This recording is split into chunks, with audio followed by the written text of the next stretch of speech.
Everyone, I'd like to call this October 13th regularly scheduled council meeting to order, and would you join me in the Pledge of Allegiance?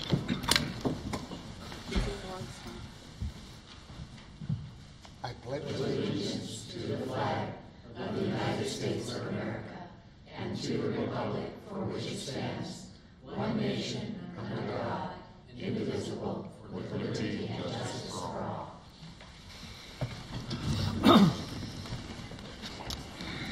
Mr. Mayor, before we get started, could I just ask, are the flags in the being displayed appropriately? It's my understanding that they are. That the American flag goes here and not in the center? Yeah. Okay. Yeah. You're right. We have had them in that other way, and I believe, yes. Yeah, we had a council meeting about 3 months ago or so where we were told that we were displaying it incorrectly, and we had members of the military that said it had to be in a right echelon order or the American flag had to be higher. And so it was adjusted to be in proper echelon. Thank you. All right. We have quite a few signed up for citizens' comments, so we'll just go right through that list. Ms. Vaught is the first one on the list.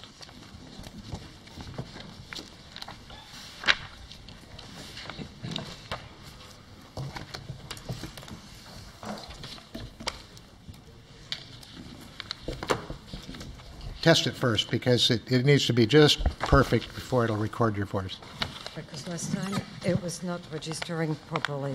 I heard that. Nicole Vaught. Perfect, thank you. We all received this propaganda flyer asking to vote for transparent leadership. So I'm going to expose transparency.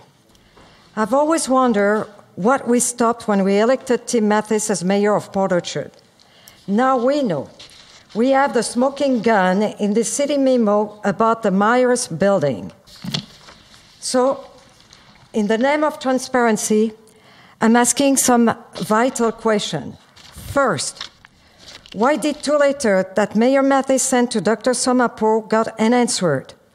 We have past and present elected officials and candidates who all tell us he's a very approachable gentleman, and they had several meetings with him.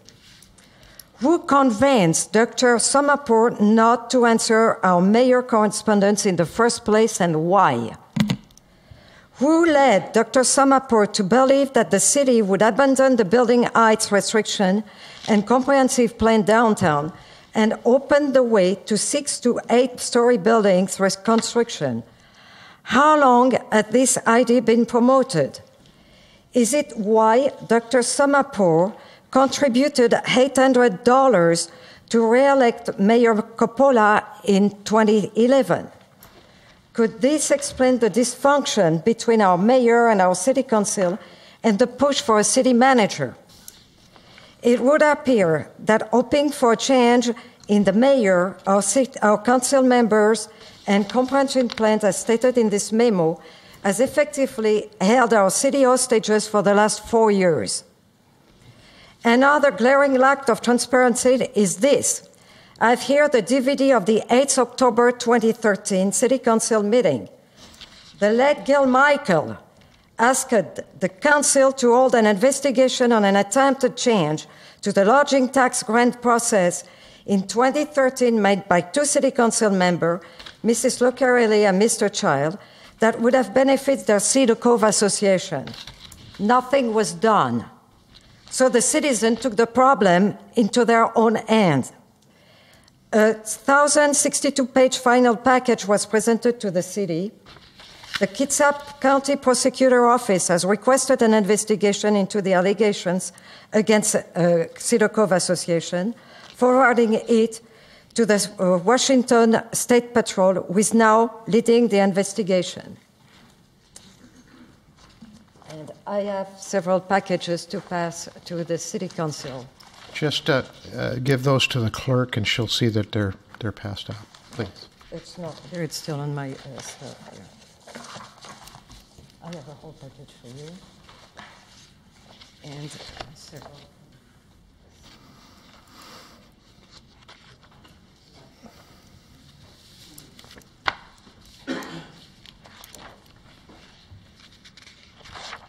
All right. As soon as those are passed out, that's okay. She'll pass them out to the council. Thank you.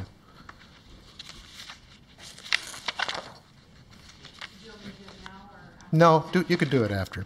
Yeah.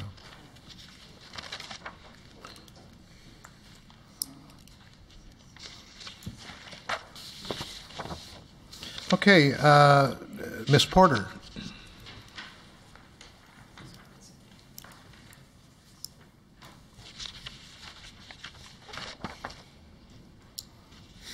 My name is Gail Porter, and I was asked to read a letter by Linda Simpson. It's dated September 26th, and it says, "To whom it may concern." Oh, and it's regarding the Cedar Cove Association Executive Director Cindy Lucarelli regarding misrepresenting IRS nonprofit status to obtain grants and funding earmarked for 501c3 nonprofit organizations. It says, "To whom it may concern, a request for an investigation has been sent to the IRS for immediate attention. It is our belief that members of the executive board have engaged in deceptive practices." See attachment, and this will be like in a handout thing. And then it says, "As the Cedar Cove Association donations to the library and literacy are embarrassingly paltry, it is noteworthy to read their purpose statement. Quote, Cedar Cove Association's purpose is the promoting and sponsoring of events and activities to benefit the community through the advancement of literacy, education, and economic vitality." Then she has a bunch of the numbers and dollar amounts, and I'm not going to read those, they're in the handout. And then the last part says, as to the member, and this is part of, as to the members of the Cedar Cove Association Board of Directors. It says between 2008 and 2009, 3 board members resigned due to financial discrepancies. After the Cedar, and then another point is after the Cedar Cove Days event in 2009, 4 board members questioned the financial practices and documentation presented by the executive director and assistant director and were subsequently removed after they made those questionings. And the third point is fluctuations in board membership indicate serious concerns and troubling patterns within the leadership of the Cedar Cove Association. And here's the conflict of interest that she points out in this letter. The executive director, Cindy Lucarelli, is married to Mr. Ron Johnson, who's the assistant treasurer, and the assistant director, Jerry Childs, is married to Miss Shannon Childs, who was the treasurer in 2009. Mr. Jerry Childs has been a member of the Port Orchard City Council since 2007 and is not seeking re-election. Miss Cindy Lucarelli was elected to Port Orchard City Council in 2011 and is running for re-election. In conclusion, nonprofit organizations and charitable groups are often preyed upon and abused by manipulative and deceitful individuals.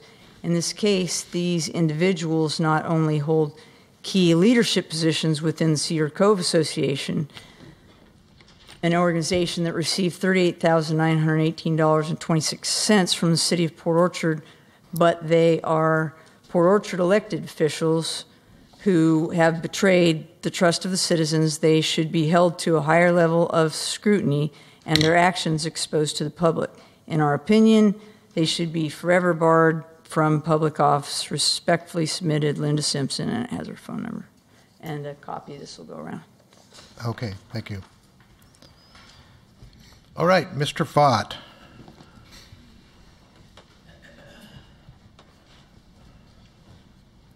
Vance Fott, 243 Tremont Place, Port Orchard.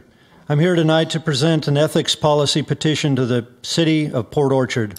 I've started circulating this petition throughout the city yesterday, and already I've got over 40 people that have signed on to it. My goal is to get 500 signatures and submit it to the city, and submit it to the city for action. This is to show once and for all who the leader is in our city and who the public servants report to, or at the very least must respond to, and that is we the people. The citizens of Port Orchard are calling for the City Council to enact an ethics policy for our city to preserve public confidence and show respect for our local government.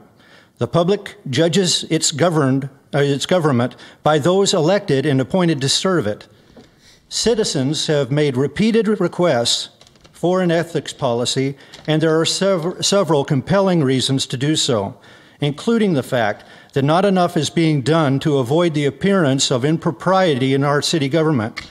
Our mayor has always been for an ethics policy, and the majority of our city council has always been against it.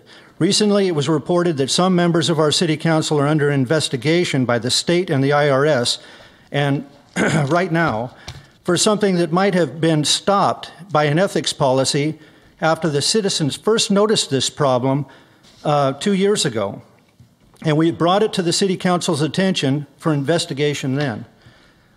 Leadership now needs to come from all of us as a community, just as it says in our Washington State Constitution, all just power comes from the people. This kind of idea and commitment to a high level of integrity and strong character is,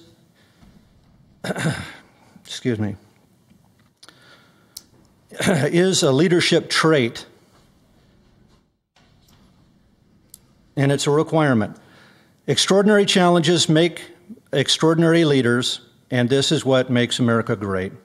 So now, before you, I'm calling for all candidates, all representatives, and all fellow citizens to stand together upon principles that are bigger than all of us to ensure that we stand for integrity and open government by signing this ethics policy. Thank you.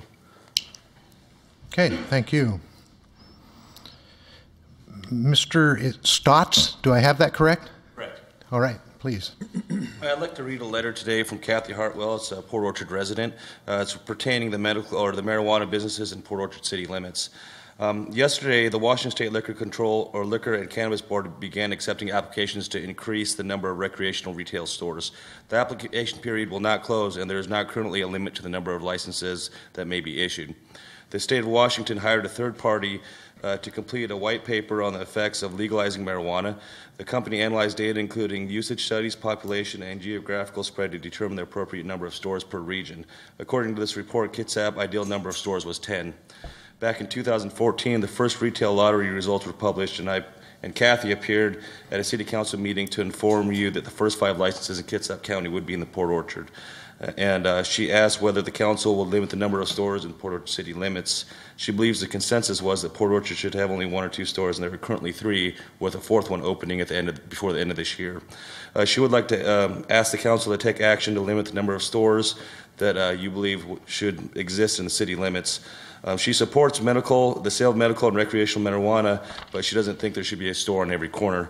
4 seems like an adequate number of stores, but she'll leave the wisdom for the council to set the limits. She also says, when you consider this issue, please note that all the existing licenses or pending recreational stores will be able to obtain medical endorsements to serve the patients who will require medical-grade marijuana after the medical marijuana dispensaries close next year. And I have a few copies if you want to pass those around. I have the minutes here from a meeting on February 18th.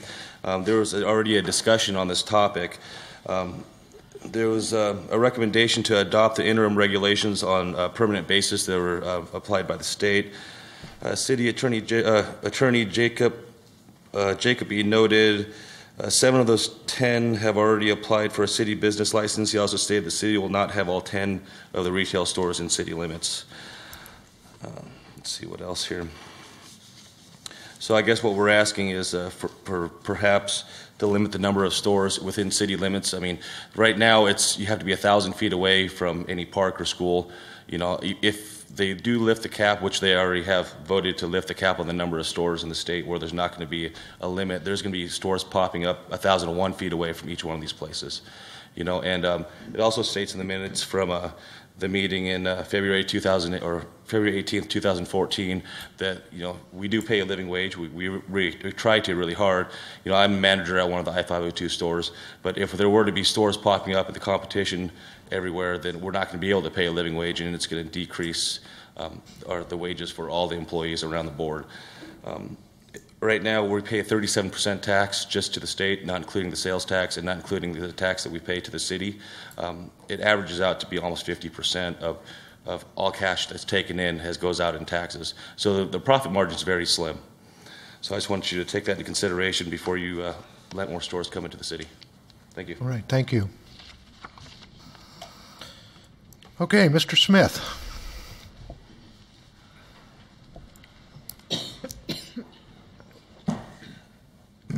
I guess I'm a little confused. I don't know what to do anymore. I've been in here, this is my 4th time. I'm trying to get some kind of feedback from you guys. I've been shut down from talking to the mayor and I got a problem with the staff and what is taking place. It's an ethic issue. You guys are trying to destroy me financially here. I'm trying to get my point across, but nobody wants to hear. This is from the very beginning when I started this thing. I tried to go to you, Mr. Mayor, and ask for your help in telling you what happened. You won't even listen to me. You won't even... so it forced me to come to you guys to tell you what is going on, how the city is treating me, their staff. It's inappropriate. You're destroying me. That's the goal, is to destroy me, and nobody wants to hear. I don't understand this. I've been in here, this is my 4th time. You asked me the first meeting to go ahead and give you documentation. I'm disabled. It takes a lot for me to be here. I have problems, and nobody's listening to me. I just don't get it. And I just talked to a councilman coming into here. Where are you guys with the reports that it took me a long time to get that. Is anybody interested in listening to what's going on? Because you keep costing me. It's unbelievable what you guys are doing. You're allowing this to happen, Mr. Mayor. It's your responsibility to protect me and treat me the same as everybody else. But you are deliberately coming after me to destroy me. I don't get it. I'm doing everything I can, but you're not listening, Mayor. Why should we vote for you when you allow this to happen? You shut me down. You guys are making up stories to shut me down. This is costing me tens of thousands of dollars, Mr. Mayor, and you're not listening. I don't get it. I came in here to go into specifics here to tell you what is happening, how they're destroying it. This is totally inappropriate. Why should we vote for you when you allow this to happen? Why? You're not even listening. You're smiling now, Mr. Mayor. I came to you. I needed your help. You did not listen, and you're still not listening, and this is why I'm here. Okay, good. You have every right to tell your opinion. What are you going to do? Are you going to listen? Am I going to get any feedback from what those documents I provided? Does it matter? How am I going to stop I think staff has given you some feedback, but No, you have not given me. You have never talked to me other than to tell me. I said staff. No, they're the ones that are attacking me, and you're allowing it to happen. Okay, thank you. Your time's up. Yes, I know, because you won't listen. You won't even talk to me. Thanks. Okay, Mr. Jones.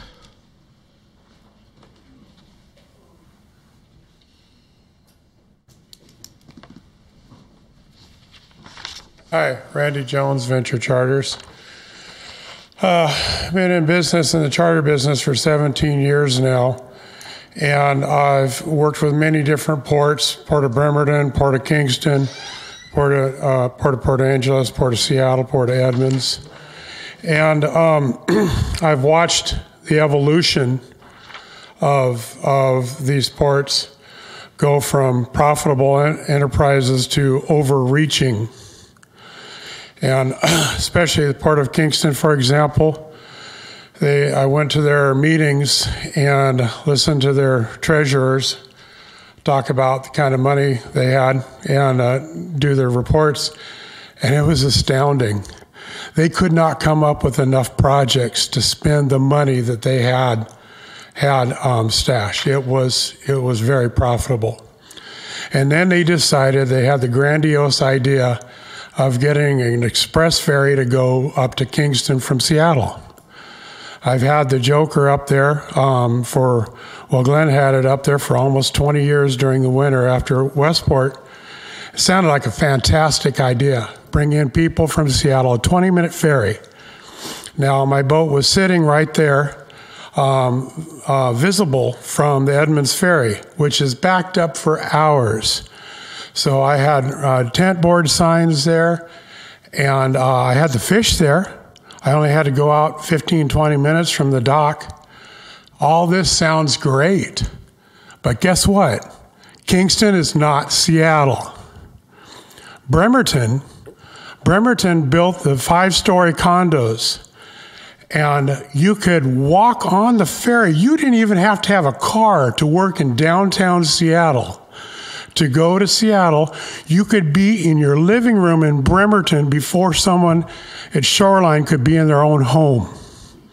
And those things were auctioned off for $109,000. So if Port Orchard thinks that it can build up something that Paulsbo and Silverdale and Tacoma did it successfully with 100,000 people behind them. But this town needs to get real. You can't build 8-story tall buildings and expect people to come. Because I can't get people to come over from Seattle to Port Orchard. I can barely get them to come to Bremerton, and they don't even have to bring their car. So this town needs to get real. I wish it could do that. I wish we could build it the way some developers would like to. But it can't. Right now, the Dells building is sitting vacant after only 2 years. Houses up and down Bethel Road corridor are vacant, have been for years, boarded up, waiting for the next Costco. Get real, people. It would be my benefit if this could become Kent, but it's not. Okay, thank you. All right, Mr. Waters. Good evening, Council and Mayor. My name is Pat Waters. Some of you may know Mr. Waters, could you move that mic a little closer? Yeah, Sure. they're a little taller. There. Thank you. I have worked for the city before doing on the overlay district and the some of the other committees in the years here. I've invested my time in the city, and I like the city. I've done business in the city for 20 years. I'm an investor in the city and own a lot of commercial property in the city. I'm also a stakeholder in a retail marijuana store soon to be opening. We have 4 in the city.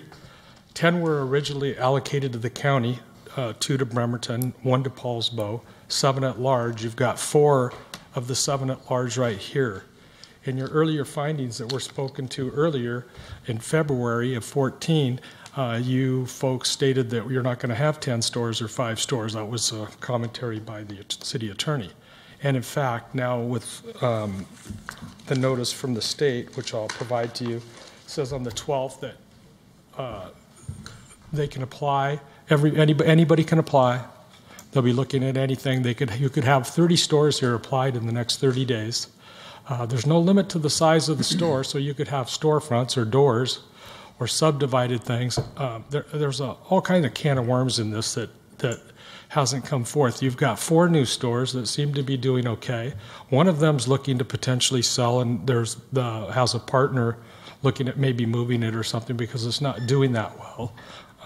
But I guess, being a stakeholder, I do speak on behalf of myself, but also the city. I don't want to see this like the sign ordinance that you didn't know about it and you didn't have a chance to do anything about it, and then we have all these signs. And this thing's coming right down the pike. These applications are going to be coming in right away. It's too early for us to add a bunch of stores when we don't even know what the viability of our stores are. I think it might be a good idea to put a committee forward and see how the revenue sharing's coming out of your existing stores and do something proactive to protect the interests of the city and how we want our city to look and be. And so as an interested party on both ends of this subject, I wanted to bring this to your attention to give you guys an opportunity to work with it. So thank you very much. Okay, thank you. No one else has signed up, but I will ask for a show of hands if somebody that wants to. Please, come on up, sir. Make your comments. Good afternoon, evening. My name is Pete Sastro. I live on Arnold Avenue. We have a problem. We've talked to the police department. I've talked recently to the planning division. At our corner, we have Diamond parking lot. Across the street, we have Kitsap Transit. The county had a piece of property that the city now owns next to the Annapolis storage unit. Well, as of this morning, we've called. There's been 20 cars parking basically illegally. This morning, 2 of my kids almost got hit by, I'm going to call them idiots, going through 60 miles an hour in a 25-mile-an-hour zone. The school bus picks up the kids there in the morning starting at 6:45. There used to be no parking. Now there's no signs at all. So these people are parking illegally. We had a neighbor already slashed a couple tires because they were parking on their property. Basically, we've called. Nothing's been done. We live in the county, which is right across the street. This is the city, which the city has now taken over. So we just need to find out if you guys could put no parking signs up again, because like this morning, there was 15 to 20 cars parked. I'm sorry, but $1.50 a day parking, they don't want to pay for this? And we've got kids hanging there waiting for the school bus. So the city does need to do something about this, probably within the next 72 hours. Because we're in the neighborhood, half of us live in the city, half of us live in the county.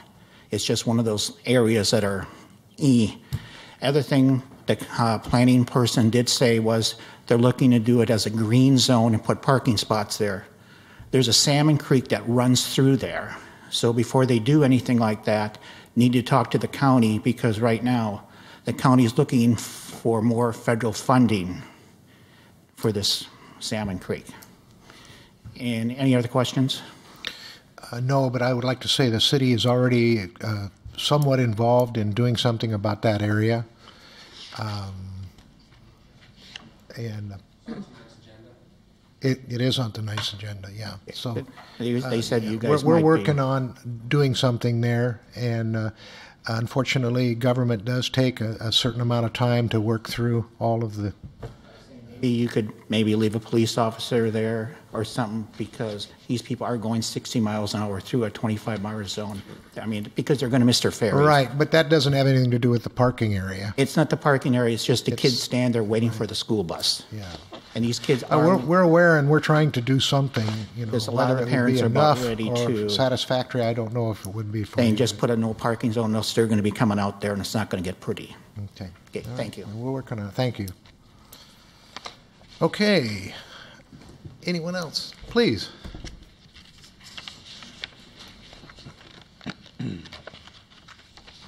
I'm Alice Smith, and I'm going to give my time to Mr. Smith. Oh, wait a minute. No. I didn't realize that. No, we don't do that anymore. That's not. What, giving extra time? No, we don't do that. We're not going to do that anymore. Let me read you something. You can sit down, because it'll take me a minute to find it. We have a resolution here.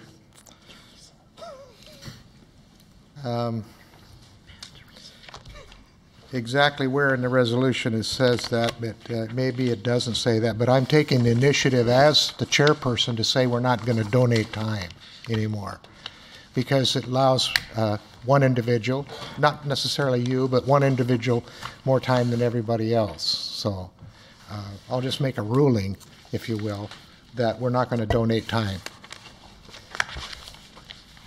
So, but there's another opportunity at the end of the meeting. Okay, let's see. Anyone else? Please. Wilton.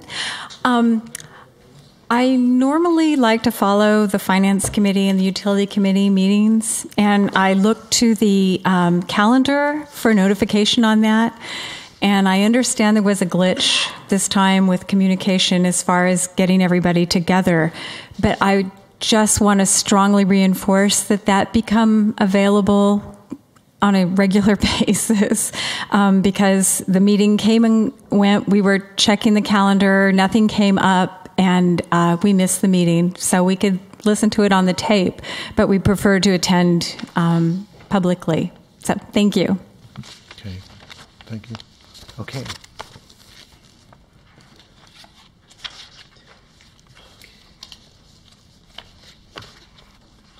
Good evening. I'm Captain Sherry Barnhart, and I've been attending some meetings and was watching the interaction of the people versus the council, and I'm just naive and don't know the process, because when somebody gets up and tells their story or asks a question, it doesn't seem like there's really any interaction. There's no two-way street here. And I'm wondering, when does anybody say anything about the problems? What's the process? Do you take notes and write them letters about what their complaints are? I really don't know. Can somebody address that? Beck? Well, Mr. Mayor, I would be happy to. I'm looking, I have it in, I was looking to see if I had it with me. I've read it before. But all of the, during public comment, all speakers are required to address their remarks to the president. This is Robert's Rules of Order. Yes. This is not a discussion period. The presider should thank each speaker, whether it's a positive or negative. Council members refrain from speaking during this portion of the meeting. And when feasible, they would have staff ready to note input or questions from the public. But it is not a dialogue period of time. It's simply a time for the citizens to state whatever issue it is they want to state, and it is not a give and take. How are the issues remedied then? At that point, as you will find as we proceed during our meeting, that we can refer them to a committee, or the mayor will make contact with them, get information. Thank you. If it would be any help, I do have the front page to that resolution. It's Resolution 3206, and I could read it real quickly. Whereas the purpose of audience comment section to the agenda is to provide members of the public with an opportunity to address the City Council, and the City Council encourages citizens to comment during the public comment portion of the City Council meeting. The primary purpose of the City Council meeting is to allow the City Council an opportunity to conduct city business. The city has a substantial government interest in conducting city business in an orderly and efficient manner. The City Council and Mayor endeavor to conduct City Council meetings in a manner as to maximize efficient use of time. All regular City Council meetings will be cable cast from gavel to gavel. Whereas, with the increase in public participation and with the broadcasting of the council meeting, it has become necessary to formalize the city's public participation rules. And then they go, now, therefore, the City Council of the Port Orchard, the State of Washington, and yada yada. The rules for the public participation in council meetings when a mayor calls for audience comments as described in attached Exhibit A, and I will bring Exhibit A and read it next time, but I don't have it with me. The mayor is authorized to take such steps as necessary to officiate at the purpose of this resolution, and is passed by the City Council the 14th day of August 2006. So it is, in fact, something that we've been trying and had got away from and came back to. And the council has corrected me a few years ago and said, this is not a time when we have a give and take. I have Exhibit A. Oh, you do have. You going to read it next? Okay, here's Exhibit A. The audience comment portion of the meeting will be limited to 30 minutes. Each speaker may address the council once for up to 3 minutes. During the audience comment portion of the meeting, once the 3 minutes have expired, the speaker will be required to leave the podium. If it appears to be need for additional time to receive input on a particular issue, the item may be moved to council, and the council may send it to committee, recognize it in a work study session. If time allows, it may be addressed in a current meeting, if the council so deems, and or moved to the next available council meeting. If more than 3 minutes are needed to address comments or concerns of the speaker is encouraged to submit his or her comments in writing at any time. Once the motion is pending, well, then it goes on to motions of this body's business. So okay, so as I understand it then, if I had a complaint or wanted to have some input on an issue and I presented it here, then it would be to your liking, only to your liking, to say, oh, it's going to be up to the council to rectify this, or we'll assign it to a committee. But if it's not to your liking, then there's nothing, and then that's the end of it. Is that it? Kind of is. Okay, got it. Thank you. Mr. Mayor? Yes, I'd Mr. like Clausen. to add something to this discussion as well, because it's been brought up a number of times. You got to remember, as a council member, we're an individual. It's my personal opinion. I can't speak for the city. Until 4 of us agree on a subject, it's just my opinion. So that's why typically these things will either be handled by the mayor and his staff, or they'll go into a committee so that a recommendation come back to the full body. Once the full body takes action, then it's official. Otherwise, it's just my personal opinion. Just one more aside from that, you can email the full council. Now, they will not answer, because then that becomes a meeting. Pardon me? So, Open Meetings Act. pardon me? Yeah, then it becomes a public meeting. So that's another reason that but they can individually talk to taxpayers and voters and explain their positions. That's up to each individual council person to do that.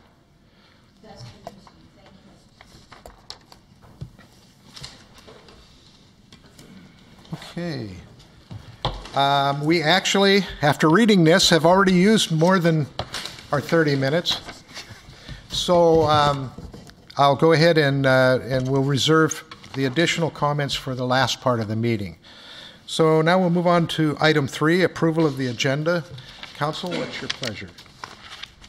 Mr. Mayor? Yes. I'd like to add business item 7I. We'll add business item 7I. Discussion of sign ordinance.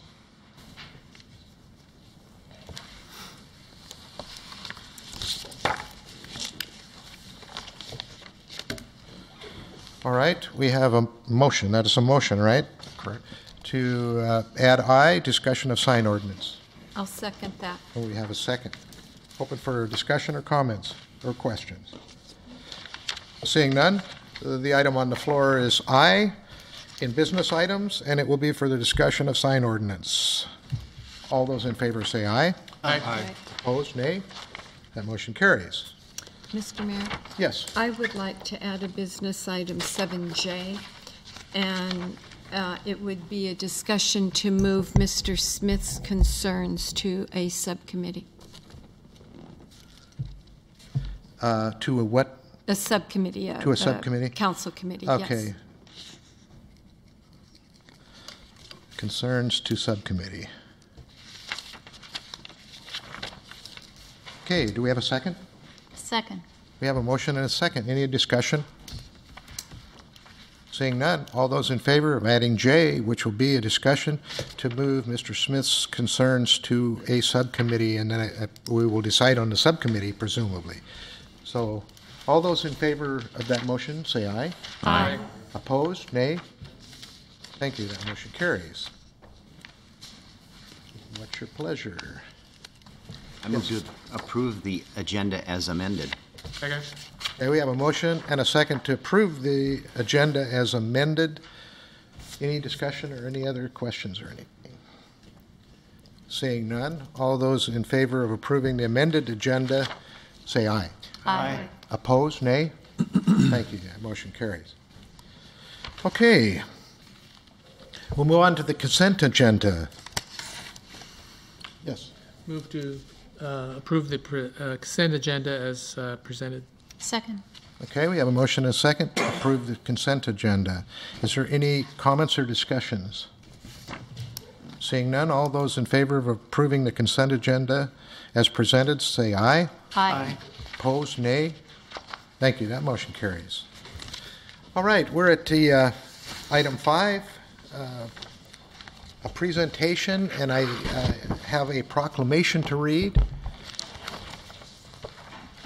Whereas domestic violence is a serious crime that affects people of all races, ages, genders, and income levels, domestic violence is an unspeakable offense against human dignity that shatters lives and families and spawns lifelong feelings of hopelessness and despair, and domestic violence is widespread and affects over 4 million Americans each year, and whereas 1 in 3 Americans have witnessed an incident of domestic violence, and children that grow up in violent homes are believed to be abused and neglected at a higher rate than the national average, and domestic violence costs the nation billions of dollars annually in medical expenses, police and court costs, shelter, foster care, sick leave, absenteeism, and non-productivity, and whereas only a coordinated community effort will put a stop to this horrible crime, and whereas Domestic Violence Awareness Month provides an excellent opportunity for citizens to learn more about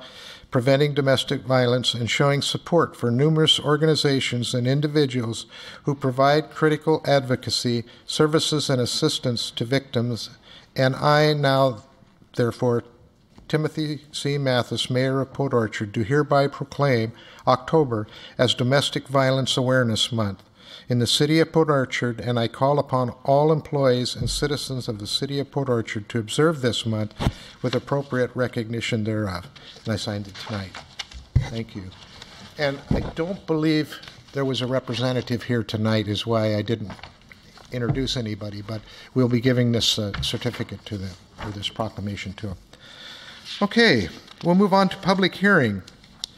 Mr. Martin, could you lead us into the revenue source hearing, please?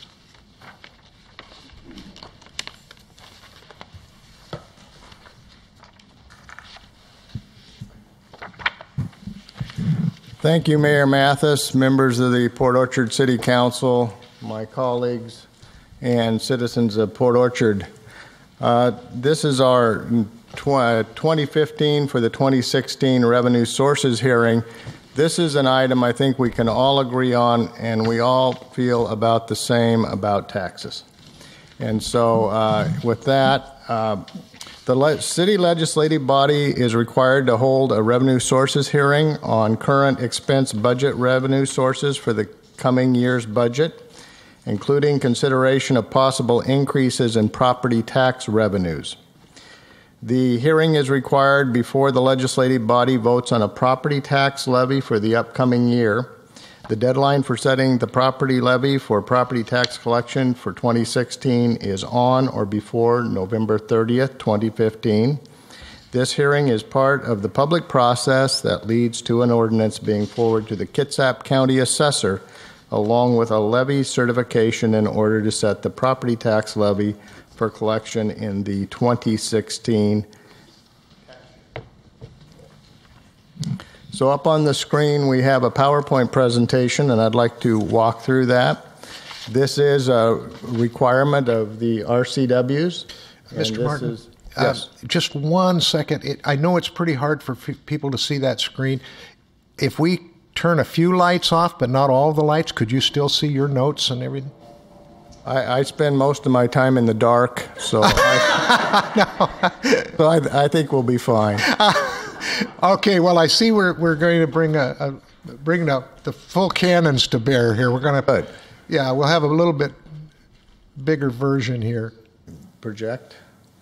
Oh, okay. Wow. Okay, there we go. Right. One more set of lights. I think you had it the first time. Right. Perfect. We're all right. good to I go. think now, if anybody needs to move over to this side, because you may be sitting under the drip zone, I call it, where you can't see very good, you're welcome to move over here. So, okay. I'm sorry, Mr. Martin, for interrupting you.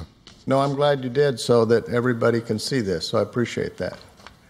This is a requirement of the state statutes, and you can see the RCW up there that this is guiding us. The current expense budget means that budget, which is primarily funded by taxes and charges and reflects the provisions on ongoing services. The current expense budget does not mean the capital, enterprise, or special assessment budgets. The projected tax revenue for 2016 as it stands today, and we're still refining this number, but this is fairly close. It's $8,283,900. It's made up of sales tax of approximately $4,077,500. It's going to have property tax, which will be $2,443,000, and then there is a group of other taxes of $1,763,400.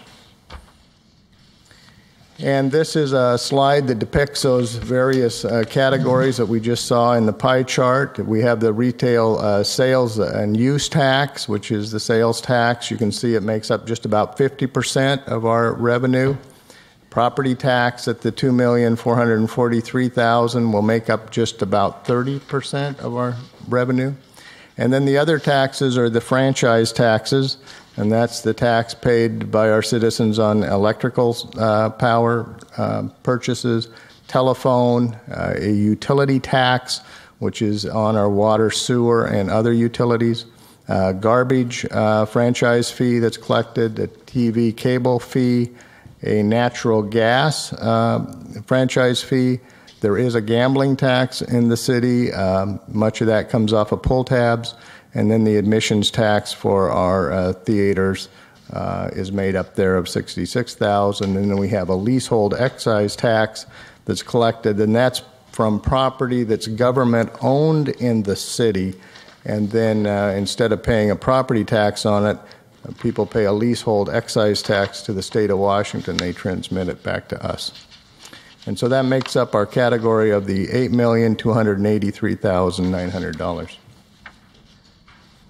Our next slide is 2016 revenue of all sources. So this is not only the tax amount, but it's broken down further to include a category over here of different revenues. And here you're going to have your fees and fines, your licenses and permits, intergovernmental revenue would be this section here. That's grants that we've budgeted that we get through the state, fines and forfeitures, and then there's miscellaneous revenue as well.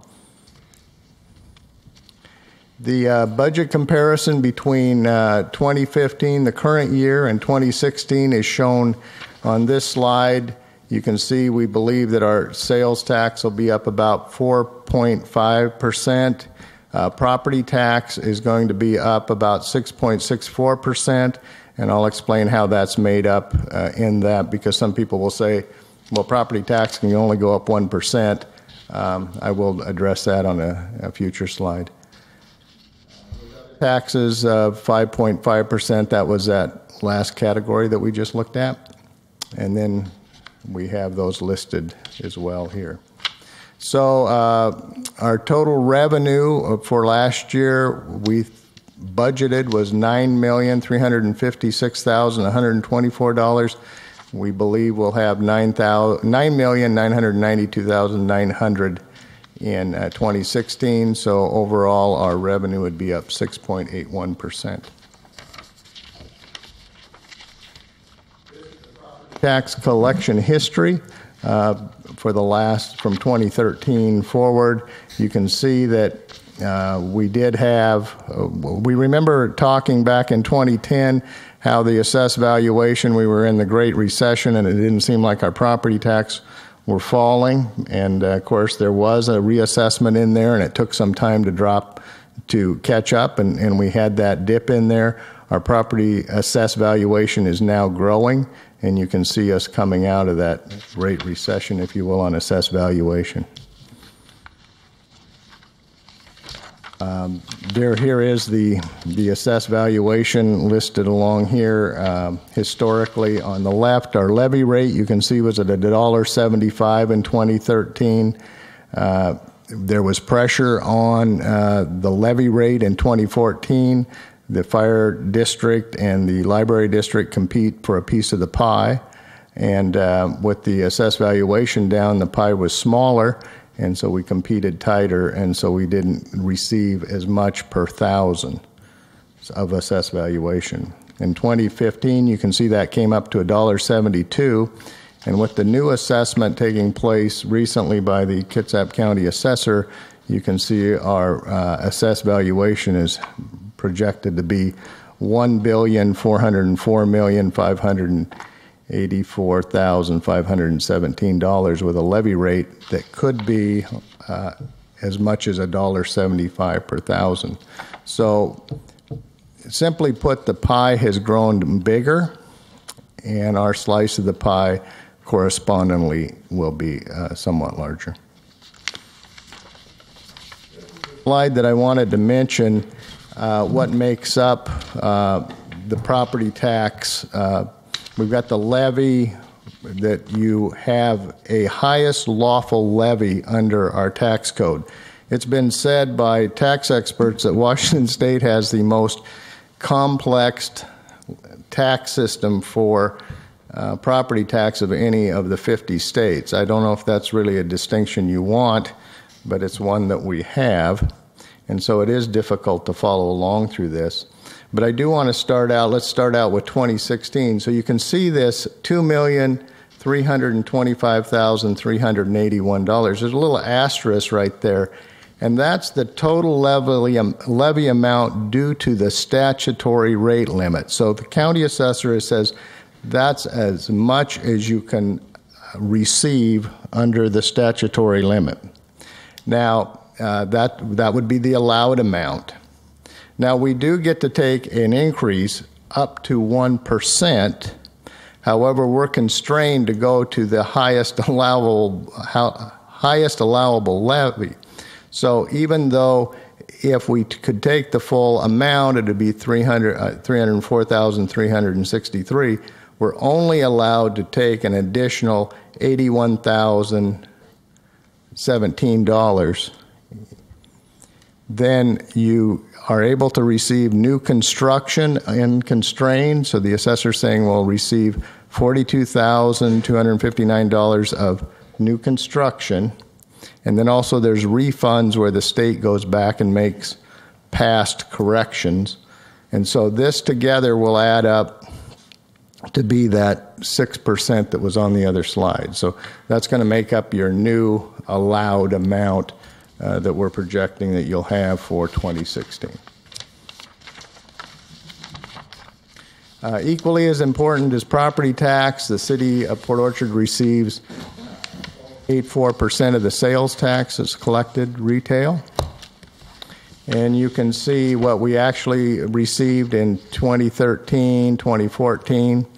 We, year to date, well, for 2015, we budgeted $3,997,500.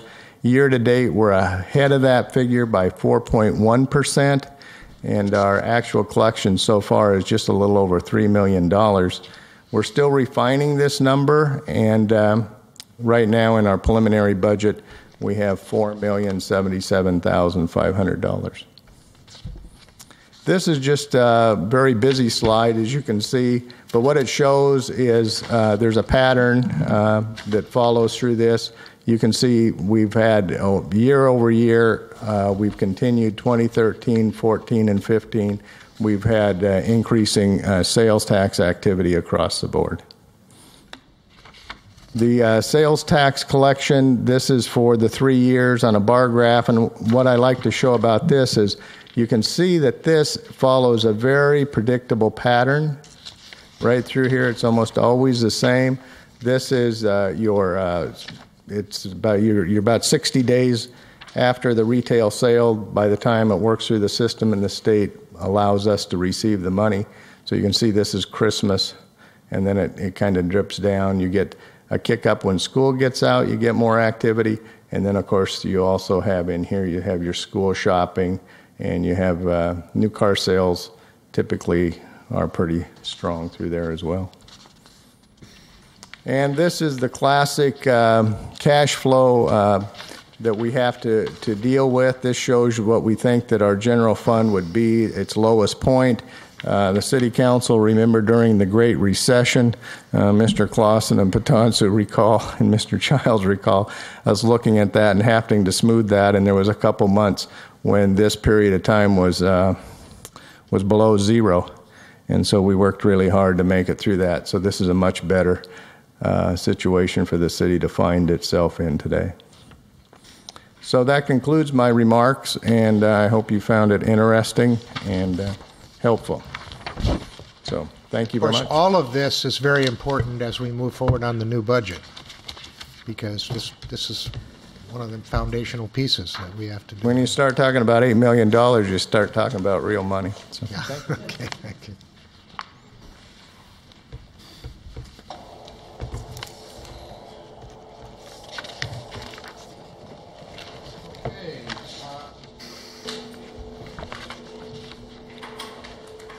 So, let's see, help me with this. Do we have it's a public hearing, so I need to open the public hearing. Is that correct?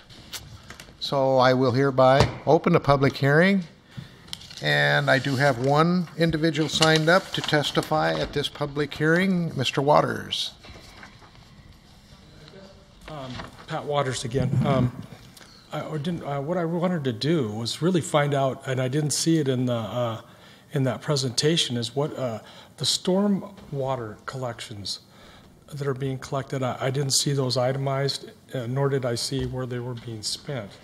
And my stormwater collections run somewhere around $200 to $300 a month. And I don't know whether the city council knows where that money goes, but I'd like to see that money set aside for future stormwater development, for future development. I know there are some reservoirs and old stuff that was probably hammered out with the county over the years, but this thing, I know it was raised recently, and it seems like I'm paying a tremendous amount of money when I'm at $200 to $300 a month, and every month I ask myself what I get for this, or what will my family ever get for this? And so I just was wondering if maybe you could at least explain to me where that's going, where it's going, where the money's allocated, and where it comes in and where it goes. I'd be glad to set an appointment with you to do that. This hearing actually was on the general fund. Okay. And I know it's a nuance, but what you're asking about is what's called a proprietary fund, which doesn't require the statutory hearing. So if you'd like to get together afterwards, I'll get That's something that's outside of these monies? Yes. Okay. Well, thank you. But I think you'll find that they are used for the purpose that they're collected, in either maintenance or upgrades or. But we'll get you your answers. Okay, thank you. Does anyone else have testimony? Okay, we have two. Yes, please.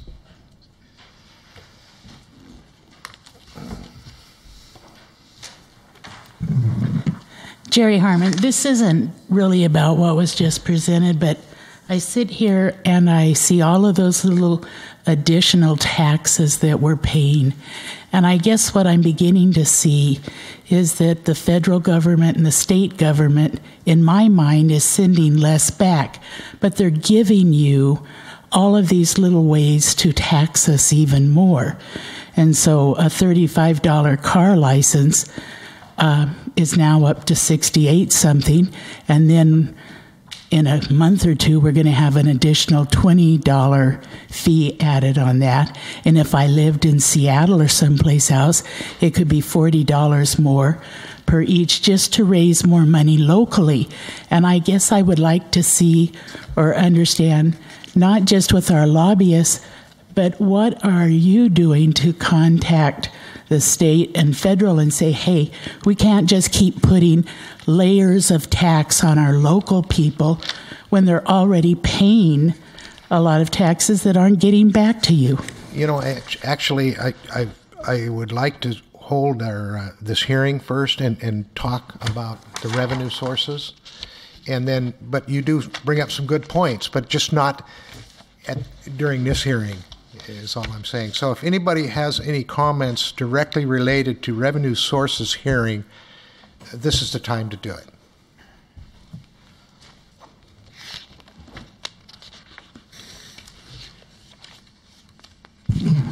Hi, I'm Matt from the Port Orchard Chamber of Commerce, and I was encouraged to see that the sales tax revenues are up. It was interesting, Mr. Martin said easily as important as property taxes, but of course sales taxes were twice as much income into the city as the property taxes were, so I'd say more important than property taxes are. And the interesting thing with property taxes is there's no statutory limit on how much they can go up. All right, you're not limited by a 1%. If we can increase sales in the city of Port Orchard through promoting businesses, that number can grow as big as you let it grow. So I would just encourage you that when it comes time to sit down and start cranking some numbers, think about what you can do to increase the businesses in the city, and you can therefore increase the sales tax even more. Thank you. Okay, thank you. Anyone else have testimony here on the revenue sources hearing? Could I make just one comment that might be helpful? Yes. The reason I said it that way is statutorily we're required to talk about the property tax. So the hearing is expanded beyond to give out more information. I agree with your point. It's well taken. But really the statute says we're talking about property tax. So that's why I mentioned it the way I did. Okay, anyone else to comment on the hearing? All right, seeing no other comments, I'll close this public hearing. And we'll move on to business item 7A, approval of the council meeting minutes for September 22nd. What's your pleasure?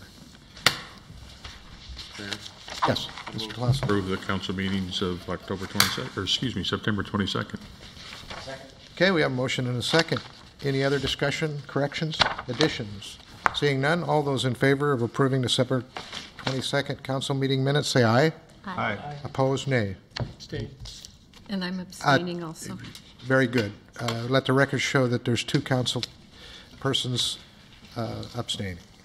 Okay, we're on item B, first reading of ordinance amending the 2015 budget. Mr. Martin, could you lead us into this, please? Thank you, Mayor Mathis, members of the community, and members of the Port Orchard City Council.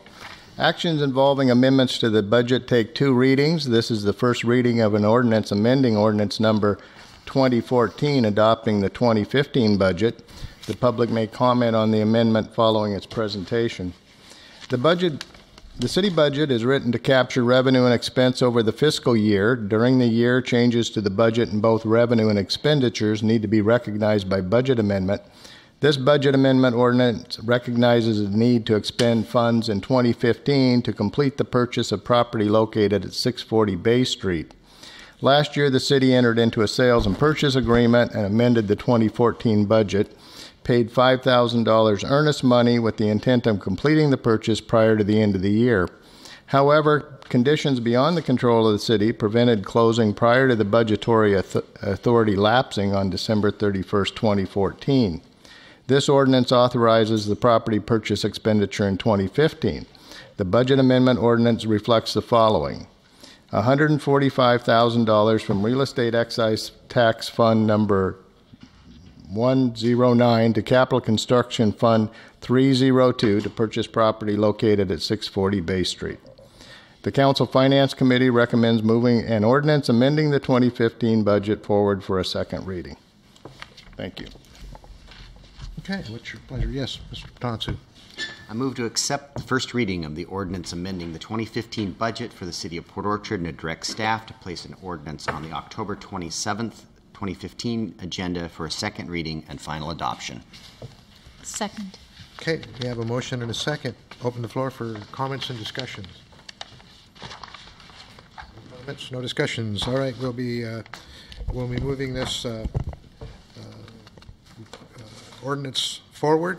Excuse me, Mr. Mayor? Yes. I think you have to allow the public an opportunity to speak on the budget amendment. Oh, okay. Before action taken by the council. Okay. Sorry. Thank you for reminding me. So this is an opportunity for anyone in the audience to make additional comments on the first reading. Seeing none. Okay. We'll go ahead and vote on this if you're ready. I think you're ready. All those in favor say aye. Aye. Opposed, nay. Thank you. All right, that passes. Adoption of ordinance amending Port Orchard Municipal Code Chapter 10-1012, establishing regulations and fees relating to parking, stopping, standing, certain areas of the city. Mr. Dorsey, could you tell us about this, please? Thank you, Your Honor. Council members, as a housekeeping measure and in working with parking enforcement staff, the city's Public Works Department continues to annually inventory existing signage to compile corrections, revisions, and or modifications to the current Port Orchard Municipal Code, Chapter 10.12.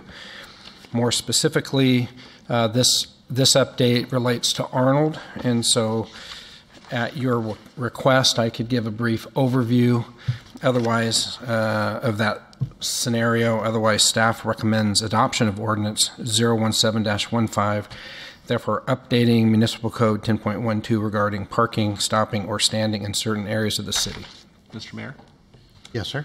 I move to adopt ordinance number 017-15, thereby updating Port Orchard Municipal Code Chapter 10.12 regarding parking, stopping, or standing in certain areas of the city with final form approved by the city attorney. Yes. You second. Okay, we have a motion and a second. Open the floor for comments and discussions. I would ask Mr. Dorsey to go ahead and give a review of what we're doing here. Can you pop the screen down? Yeah. Actually, put the other one up first if you can. So this basically is the city limit, as the gentleman that lived on Arnold said. Arnold, the street itself is in the county. The west side of the right-of-way basically is city. So we do have an odd situation.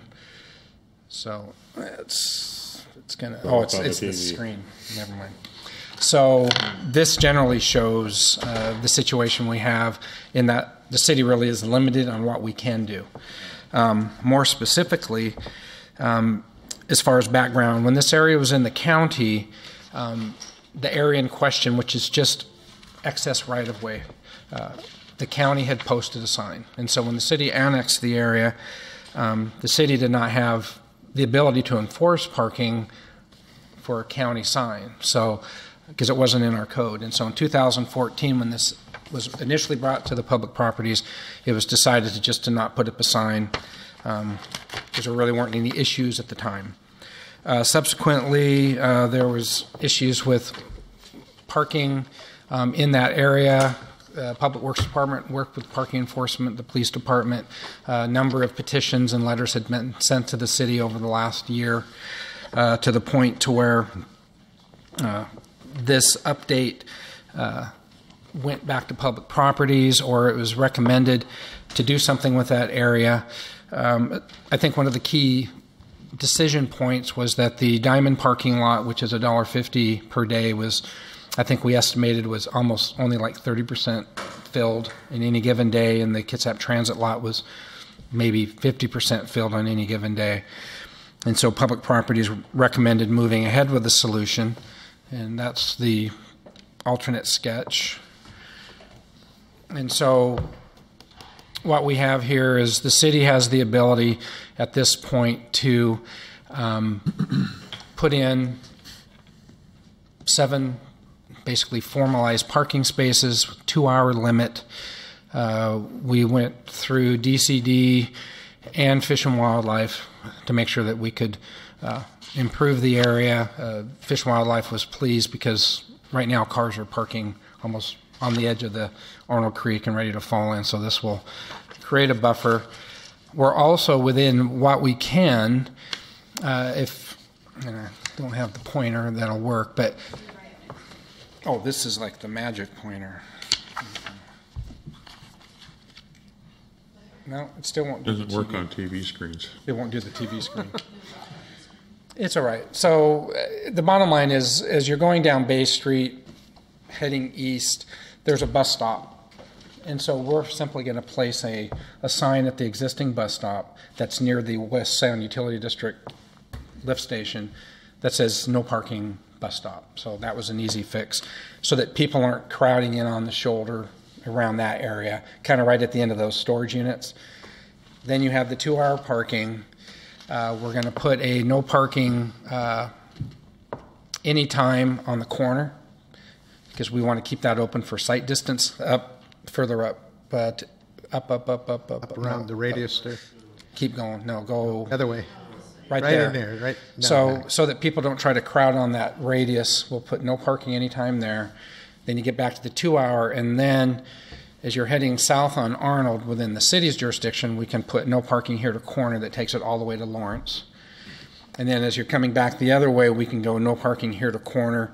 That will then, once we get back into the city limit, because the city limit crosses right there, kind of up a little bit, a little further. It's right there. That's basically where it becomes city again.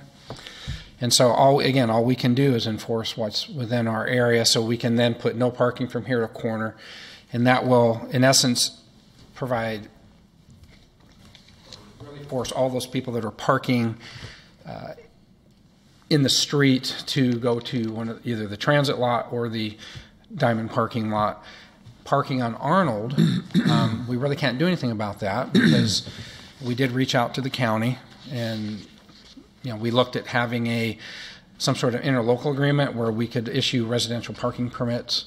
The county didn't look at that favorably, and I think even the police chief thought that would have been problematic to enforce, to have this agreement.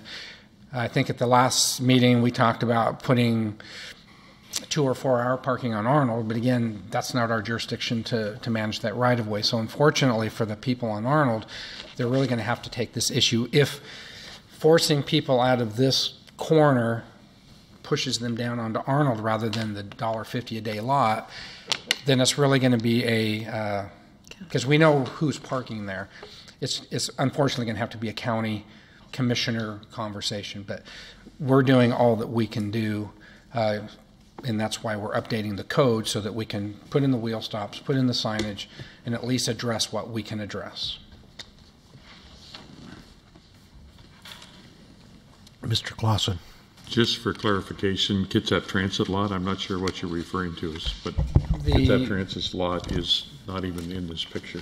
It's east of... It's just east, a couple hundred feet. It's the Annapolis Foot Ferry dock where there's parking, and that's a paid parking area. That's the transit lot. That's the transit. I thought you were referring to the gravel lot that's directly across from Arnold. I don't know. No, we have the transit lot that's by Annapolis dock, and then just to the south of this area is a Diamond parking lot. Right. And so what we found out was both of those lots, it isn't like they were 100% full and people are choosing to park on the street. They're just choosing to park on the street to save $1.50. So that was some of the basis for public properties to direct staff to move forward with formalizing this lot. All right. Mr. Chang. Thank you for the design, Mark. It looks very nice, very pleasing, the 3 and the 4 with the landscaping. What's your pleasure? Oh, we already have a motion, don't we? Is there any other questions? Any other comments? The motion on the floor is to adopt Ordinance 01715. And that's updating Port Orchard Municipal Code, Chapter 1012, as we discussed. All those in favor, say aye. Aye. Nay? Thank you. And that motion carries. Okay, we're on D, adoption of resolution repealing ordinance number 02614. And Ms. Howard, you're up.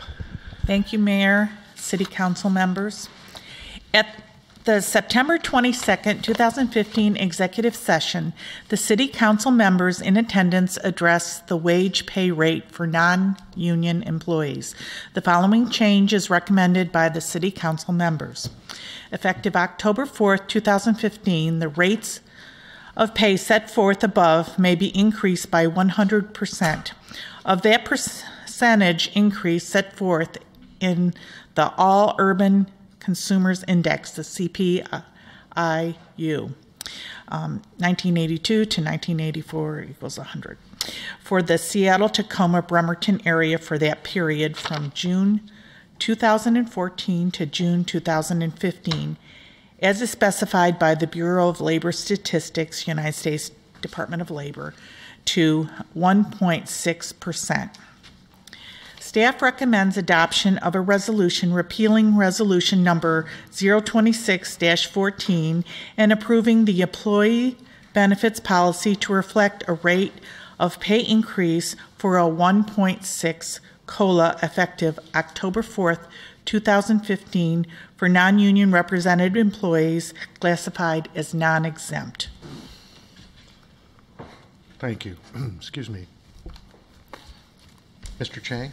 I move to adopt a resolution, am I reading the right one?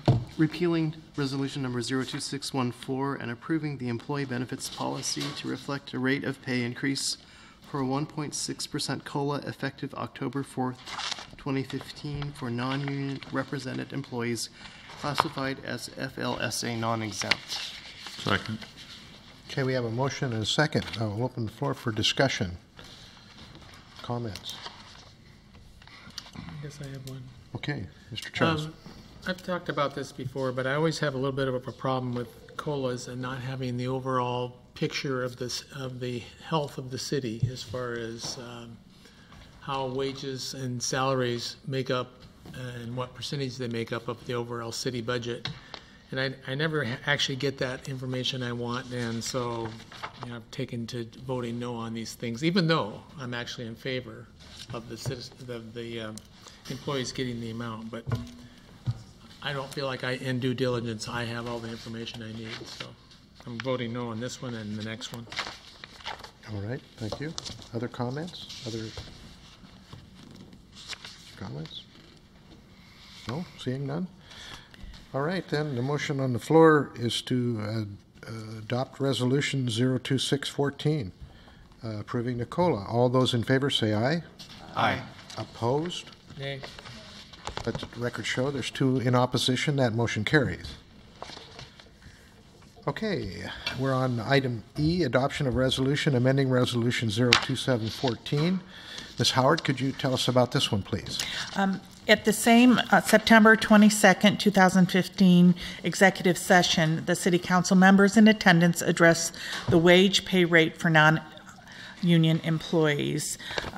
And it was the same change as mentioned in the previous resolution, but the recommendation is staff recommends adoption of a resolution repealing resolution 027-14 and improving the employee benefits policy to reflect a rate of pay increase for a 1.6% COLA effective October 4th, 2015 for non-union represented employees classified as FLSA executive exempt. All right, Mr. Patonsu.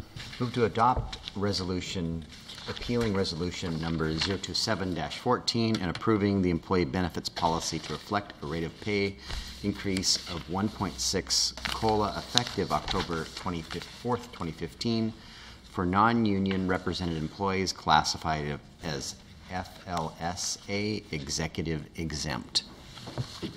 Second. We have a motion and a second. Open the floor for discussion, comments, or questions. Yes, I would just comment I hear what Mr. Childs is saying, but if we don't remain competitive with our wages, we run the risk of losing our good employees to the private sector or to other governmental agencies. So we need to take care of our employees. I know we need to manage the tax dollars wisely also, though. Any other comments? Discussion? Okay, seeing none, we'll be voting on adoption of resolution amending resolution 02714 as read into the record. All those in favor say aye. Aye. Opposed? Nay. Let the record show that 2 in opposition. That motion carries. Okay, we'll move on to item F, approval of amendment number 1 to contract number 06912 with Teamsters Local 589. Ms. Howard, could you tell us about this one, please? The current collective bargaining agreement between the city and the Teamsters Local 589, representing the police support staff, will expire on September 30th, 2015. At the September 22nd, 2015 executive session, Human Resources Attorney Sharon Cates informed the council members that the Teamsters Local 589 and their represented members wish to extend the current collective bargaining agreement until December 31st, 2015. This would allow the parties sufficient time and opportunity to engage in good faith bargaining for the successor collective bargaining agreement. The council members present at the executive session agreed to extend the term of the current collective bargaining agreement through December 31st, 2015 through a memorandum of agreement with the Teamsters Local 589. It was also agreed that all other terms and conditions set forth in the current collective bargaining agreement will remain in force and effect until December 31st, 2015, and that all wage and benefit increases, if any, agreed to in the subsequent collective bargaining agreement will take effect in January 1st, 2016. Staff recommends that the City Council approve the proposal MOA, Memorandum of Agreement, between Teamsters Local 589 representing the police support staff and authorize the mayor to sign the agreement. Mr. Childs. Mr. Mayor, I move to approve the memorandum of agreement between the city and the Teamsters 589 police support staff, extending the current CBA until December 31st, 2015, and authorizing the mayor to sign said agreement. Second. We have a motion and a second. Open the floor for discussions or comments. All right, seeing no discussion or comment, we have a motion and a second to approve amendment number 1, contract number 06912. All those in favor say aye. Aye. Opposed, nay. Thank you. That motion carries. Okay. Approval of amendment number 1 to contract 07112. Ms. Howard. The current collective bargaining agreement between the city and the Teamsters Local 589 representing the municipal court employees will expire on September 30th, 2015. And all the same applies. So as the previous amendment, and the staff recommends that the City Council approve the proposed memorandum of agreement between Teamsters Local 589 representing the municipal court employees and authorize the mayor to sign the agreement. Mayor? Yes. I move to approve the memorandum of agreement between the city and the Teamsters 589, extending the current CBA until December 31st, 2015, and authorizing the mayor to sign said agreement. Second. Okay, we have a motion and a second. Open the floor for discussion or comments. No discussion, no comments? All right. Then we will be voting on, where am I at now? To a memorandum of agreement be signed by the mayor between the city and Teamsters 589 as read into the record. All those in favor say aye. Aye. Opposed, nay. That motion carries unanimously. Thank you. Business item 7H. The current collective bargaining agreement between the city and the Teamsters Local 589 representing the Public Works employees will expire on September 30th, 2015. The same information applies as the previous two amendments. The staff recommends that the City Council approve the proposed memorandum of agreement between Teamsters Local 589 representing the Public Works employees and authorize the mayor to sign the agreement. Okay, Mr. Clausen. Mayor, I move to authorize a memorandum of agreement between the city and the Teamsters 589 extending the current CBA until December 31st, 2015, and authorizing the mayor to sign said agreement. Second. All right, we have a motion and a second. Open the floor for comments or discussions. No comments or discussions. The motion on the floor to approve the memorandum read into the record. All those in favor say aye. Aye. Opposed, nay. Motion carries unanimously. Okay, thank you. We're on discussion item I, which is discussion item of sign ordinance. And let's see, Mr. Cartwright, did you? Thank you, Mr. Mayor. I had a couple questions. I'm following up on a recent email the city received from Mr. Eliason. In that email, Mr. Eliason raises concerns about RCW 42.178.555, which requires no elected official nor employee of his or her office nor any person appointed to the employee by any public office or agency may use or authorize the use of any facilities of a public office or agency which directly or indirectly for the purpose of assisting a campaign for election of any person to any office or for the promotion over opposition to any ballot, blah, blah, blah. It goes on. His second issue that he raised was the issue of Municipal Code 16.65.150. I haven't looked these up. I'm assuming these codes and RCWs are correct, but his question is, that municipal code does not authorize political campaign signs to be located in the public right-of-way. And he's asking that be enforced. Following up on that email, and I see that was sent on October 9th, the city attorney sent 2 separate letters addressing each one. My questions relate to the second memo addressing the issue of request of enforcement of the city's sign code.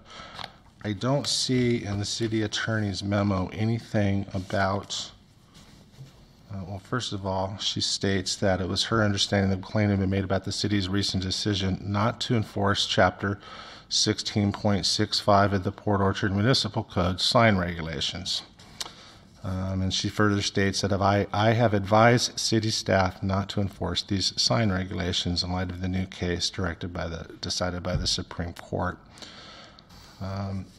But there's nothing in here that talks about the issue of campaign signs on right-of-way. Okay. Would you like me to explain further? Well, I guess I would, but I'm going to follow up with a question. Isn't the city right-of-way, doesn't that have value? Isn't that a city asset? Well, is the city right-of-way a city asset? I've never thought of it as a city asset. It's actually the area where the public travels. I guess you could say it's an asset. When the city vacates property to another property owner, are we not required to collect fair market value? Well, you don't vacate property. You vacate the easement for public travel, and then there are 4 different conditions under which you can collect money for that, depending on how you acquired that easement to begin with. But the real issue, I think, is whether or not your code is enforceable. And under section 1665.020, subsection 16, it says that these signs are prohibited. Signs located in or on public right-of-way or public property with the following exceptions. Signs that are attached to the downtown marquee and sandwich sidewalk signs which meet the city standards for the downtown business core area signs pursuant to resolution number 1884, and public transportation and city-owned signs. What that tells me is that you have a provision here that's not content neutral. You make a decision looking at the sign to determine whether or not that sign is prohibited in the city right-of-way. And what the Reed or Gilbert case said is that you cannot have content-based regulations. It all has to be content neutral. Okay, my question wasn't about the content of the signs. My question was not necessarily to the Supreme Court decision, but does not the city right-of-way have value? And if so, how can political campaigns use facilities, city-owned facilities, for campaigning when there's already a RCW on the book? What analysis did you use to reconcile the RCW about using public facilities for campaigning in the recent Supreme Court that you interpreted the way that this code should not be enforced? Well, that RCW that you mentioned does not apply to political signs in the city right-of-way. It doesn't apply. Does it? So does you're saying not. you're saying that the right-of-way has no value? No, I'm saying that the RCW that you cited does not apply to city right-of-way. It does not apply. What applies to city right-of-way right now is your sign code. And your sign code says that certain signs are prohibited in the right-of-way, but in order to determine whether or not those signs are prohibited, you have to read it and determine what the message is on that sign. And the Supreme Court says that you cannot do that. Any sign regulations that you adopt have to be content neutral. Your sign code is not content neutral, and so it needs to be revised because this particular provision is invalid. So my second. May I just ask a question? When the memorandum we received does not have a date as to when you advise staff not to enforce the sign regulations. So my question is, regardless, I'm interested in when that decision was made. I'm also interested if we let the county know of that decision that we were not enforcing that, because the candidates pamphlet, the handbook that all the candidates are given by the county, and I have a copy of it here, indicates that those signs are not allowed in the right-of-way. Yet we have several political signs in right-of-way, so obviously some people got the message and others did not. Well, the date when I determined that this particular provision was invalid was after the Supreme Court case. Once I read that case, I realized that this is not enforceable. If we enforce this, we could get a lawsuit. It would be a constitutional lawsuit. We would pay damages, and we would pay the other party's attorney's fees. Okay, then did we let the county know that what they put in their candidate's handbook was in fact inaccurate? No, we did not, and the reason we didn't is because every city and county in the United States has to take note of that case. Every city and county in the United States is now revising their sign codes. I went to a conference last week, and I did not hear from any city that has yet put their sign code into, they haven't adopted it yet. Everybody's still working on trying to figure out what that case means with regard to all the different provisions in sign codes. The other warning that we received from that case is now that the Supreme Court has come out with that case, they're interpreting it into other regulations in your codes. For instance, if you have regulations in your design manual or your anything in the code, if you have something like you prohibit dumpsters, but you don't allow Goodwill dumpsters in one location, but you allow rubbish dumpsters, that the courts are now interpreting as being a non-content neutral regulation, and it's something that we're going to have to revise as well. So this is a significant problem. I don't believe that's answering my question. What my concern is that a decision was made within the city of Port Orchard regarding the placement of political signs, and that was not to enforce the sign code. Yet that was not reflected, and that information was not given to all the candidates equally. That's my concern, is that we created an unfair playing field for the candidates. Okay, and you asked me whether or not I had informed the county, and I answered no, I had not informed the county. And I had not informed the candidates because I did not know that that was a problem until Nick told me that we have signs in the right-of-way and what should we do at this point in time. And I advised him, I do not think you should enforce the code, and then we'll end up with a lawsuit because we can't defend that lawsuit if one is brought. I'm confused. I thought Councilmember Ashby asked when was the decision made not to enforce that, and you said as soon as the Supreme Court decision came out. I thought I heard you say, and we know that came out because we approved an emergency ordinance, a month ago, to put the sign up at the high school for the church dedication. That was a different issue, though. That wasn't related to the Supreme Court. It was. We've been talking about a draft sign ordinance coming as a result of the Supreme Court for at least a couple months now.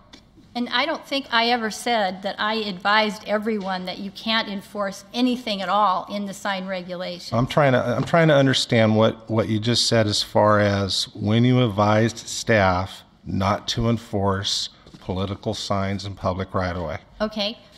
Once the Supreme Court case came out, I realized there were vulnerabilities in the city's code, and we started working on a new code. I don't remember when Nick Bond informed me that there was a complaint about signs in the right-of-way, and he asked me, what should we do? And I said, you do not enforce the sign code, given that that is something that would not be defensible under that case. And did you advise staff to tell all the candidates? No, I advised staff when they asked me a question as to whether or not that particular section of the code could be enforced. Right. So soon after the Supreme Court decision came out, which was a couple months ago, 3 months ago, June? That's not what I said. What I said was, once the Supreme Court case came out, I realized there were vulnerabilities in the city's code, right, and we have immediately started working on a new sign code. Right. Sometime after that, I don't remember when, Nick would be able to tell you, he asked me, can we enforce the sign code with regard to political signs in the right-of-way? And I told him no. So Mr. Eliason's email came in on the 9th. Your memo was written on the 12th of October. Okay. It was sometime before the 9th. Yes, it was. Okay. And so sometime before the 9th that you're not sure of, you're saying that only the city staff were told, don't pick the signs up, don't enforce the code out there, and you have no idea what happened, if city staff told the other candidates or anything? I do not know. No, I don't. And you didn't advise the city staff to contact the court or the county to make sure that they contacted all the candidates to let them know. No, I didn't. Right away as free game for public campaigning. No, I didn't, because the county is also aware of this Supreme Court case, and the county also knows that this particular section in the code, whoever has it, is not enforceable. So presumably now the only people that know that they can put political campaign signs in the city's right-of-way are those people that got this memo from you on the 12th and city staff that sometime well before the 9th of October were aware of this. I don't know. I don't know who knows of it. What signs are we talking about and where? Campaign signs. Where? Right away. Where? Well, Whose signs and where? There have been several on the Tremont corridor that I know specifically we're in. Okay. But I have a question for the city clerk, and I'm going back to the candidate's handbook that's presented, that's published by the county, and the section for the city of Port Orchard. I believe that there are a couple of inaccuracies in here, because it says signs can be installed 90 days prior to the primary or general elections and 120 days prior to special elections. I had always thought that they could go up 60 days prior to an election. It goes on to read, on private property with the owner's permission only, not allowed on public property, including but not limited to right-of-way signpost buildings or utility poles, and signs may not restrict traffic view or interfere with site triangle. So I'm assuming that this information would be provided by the city to the county, or it would at least be approved by the city. So do you know when that happened in relationship to the Supreme Court ruling, and did this go through the Community Development Department, or I'm concerned that what we had published was in fact incorrect. Well, we don't publish the voter's guide. That's done by Kitsap County. And you can only imagine what their lead time must be, and that they're probably going off a boilerplate of the prior election's standards. My so I think question you're is, assuming a lot. No, my question to the city clerk was, does the city provide this information, or do you approve the information, or is it just done by the county? Every election, the Elections Division contacts my office and asks for verification of which council members and positions are up for re-election. They also provide us a summary, I'm assuming what you're looking at, and based on what they're asking me, I send it to each department for them to review their certain section, and then once I get confirmation, so I'm assuming I probably sent that to Community Development, they signed off on it, I sent it back to the county. I would probably just have to speculate that that would have been around February, March, but I can pull out my emails at a later time and give you the exact dates if you wish, but that's what I'm going off by memory. Yeah, I guess what my concern is that we had published and still present on the county website is incorrect with our city policy apparently at this point, and it's not been, that has not been changed or adjusted, and that has concern to me. I'd like another follow-up question, if I may. Do you keep notes of your meetings with staff on topics that are discussed? It's usually in an email. And do you think you have any notes about when you made the decision and discussed with Nick when not to enforce the signs? Check. I appreciate that. Thank you. I have another question. So I think logic would dictate to me that there's a certain number of candidates out there that did not know and still probably do not know that they could have posted election signs in city right away without fear of being told they can't. And now it's probably going to come out, at least sooner or later. Does that open the city up to potential litigation? The potential litigation is the enforcement of the sign code. That's the potential litigation. No, I'm talking about an unfair election charge. Should we be talking about potential election in an open forum, potential litigation in an open forum, or do you want to call for an executive session? Well, I'd be happy to do that too, but I don't see any potential litigation there. Okay.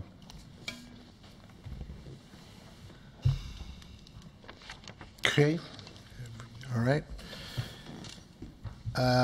Takes care of I. Move on to J, discussion of Mr. Smith's And I'd like to point out that we can't have a subcommittee discussing Mr. Smith's concerns. Mr. Smith is currently submitting an application to the city for various permits. We've informed him of what the process is to get those permits, and also we've given him alternatives with regard to a interpretation of the code, and those avenues are available to him. You've adopted a code that describes those procedures, and at this point in time, you can't come up with a subcommittee to divert his procedure from the code appeal procedures and then give him a new benefit. You understand? You've adopted a code, and everybody has to follow the code. I asked to have this included as an agenda item to address Mr. Smith's concerns of his feeling of being ignored and neglected by the council. And I just wanted to make sure that the council was comfortable either taking action or not taking action, or whether that should be given to a subcommittee. And I have not been in attendance, I know, at 2 meetings when Mr. Smith has spoke. would it be appropriate for a committee to look at the process and make sure that the process is being followed as outlined in our code? That was my concern, Mr. Patonski. And the problem with that is that once you have a permit that is being processed, the documents that you're going to generate then with regard to this separate process, this ad hoc process that you're creating, will then be part of the administrative record that could go up on appeal and be part of a damage claim, something else. We can't hear it until it appeals. I understand what Councilperson Becky Ashby is trying to do, because I had an interaction with the Mr. Smith, and he does seem to be very puzzled as to what is happening and what his recourse is, and he somehow seems to expect that by coming for council, we can fix whatever it is he feels is wrong. I tried to tell him, and I appreciate what John says, that each of us are just individual council members, that there is a process, that we've only heard his side so far. We actually haven't heard the staff side except in a memo of all the actions that have been taken. I don't know that it's appropriate for us to interject, but it sounds like he needs some kind of response or a letter or...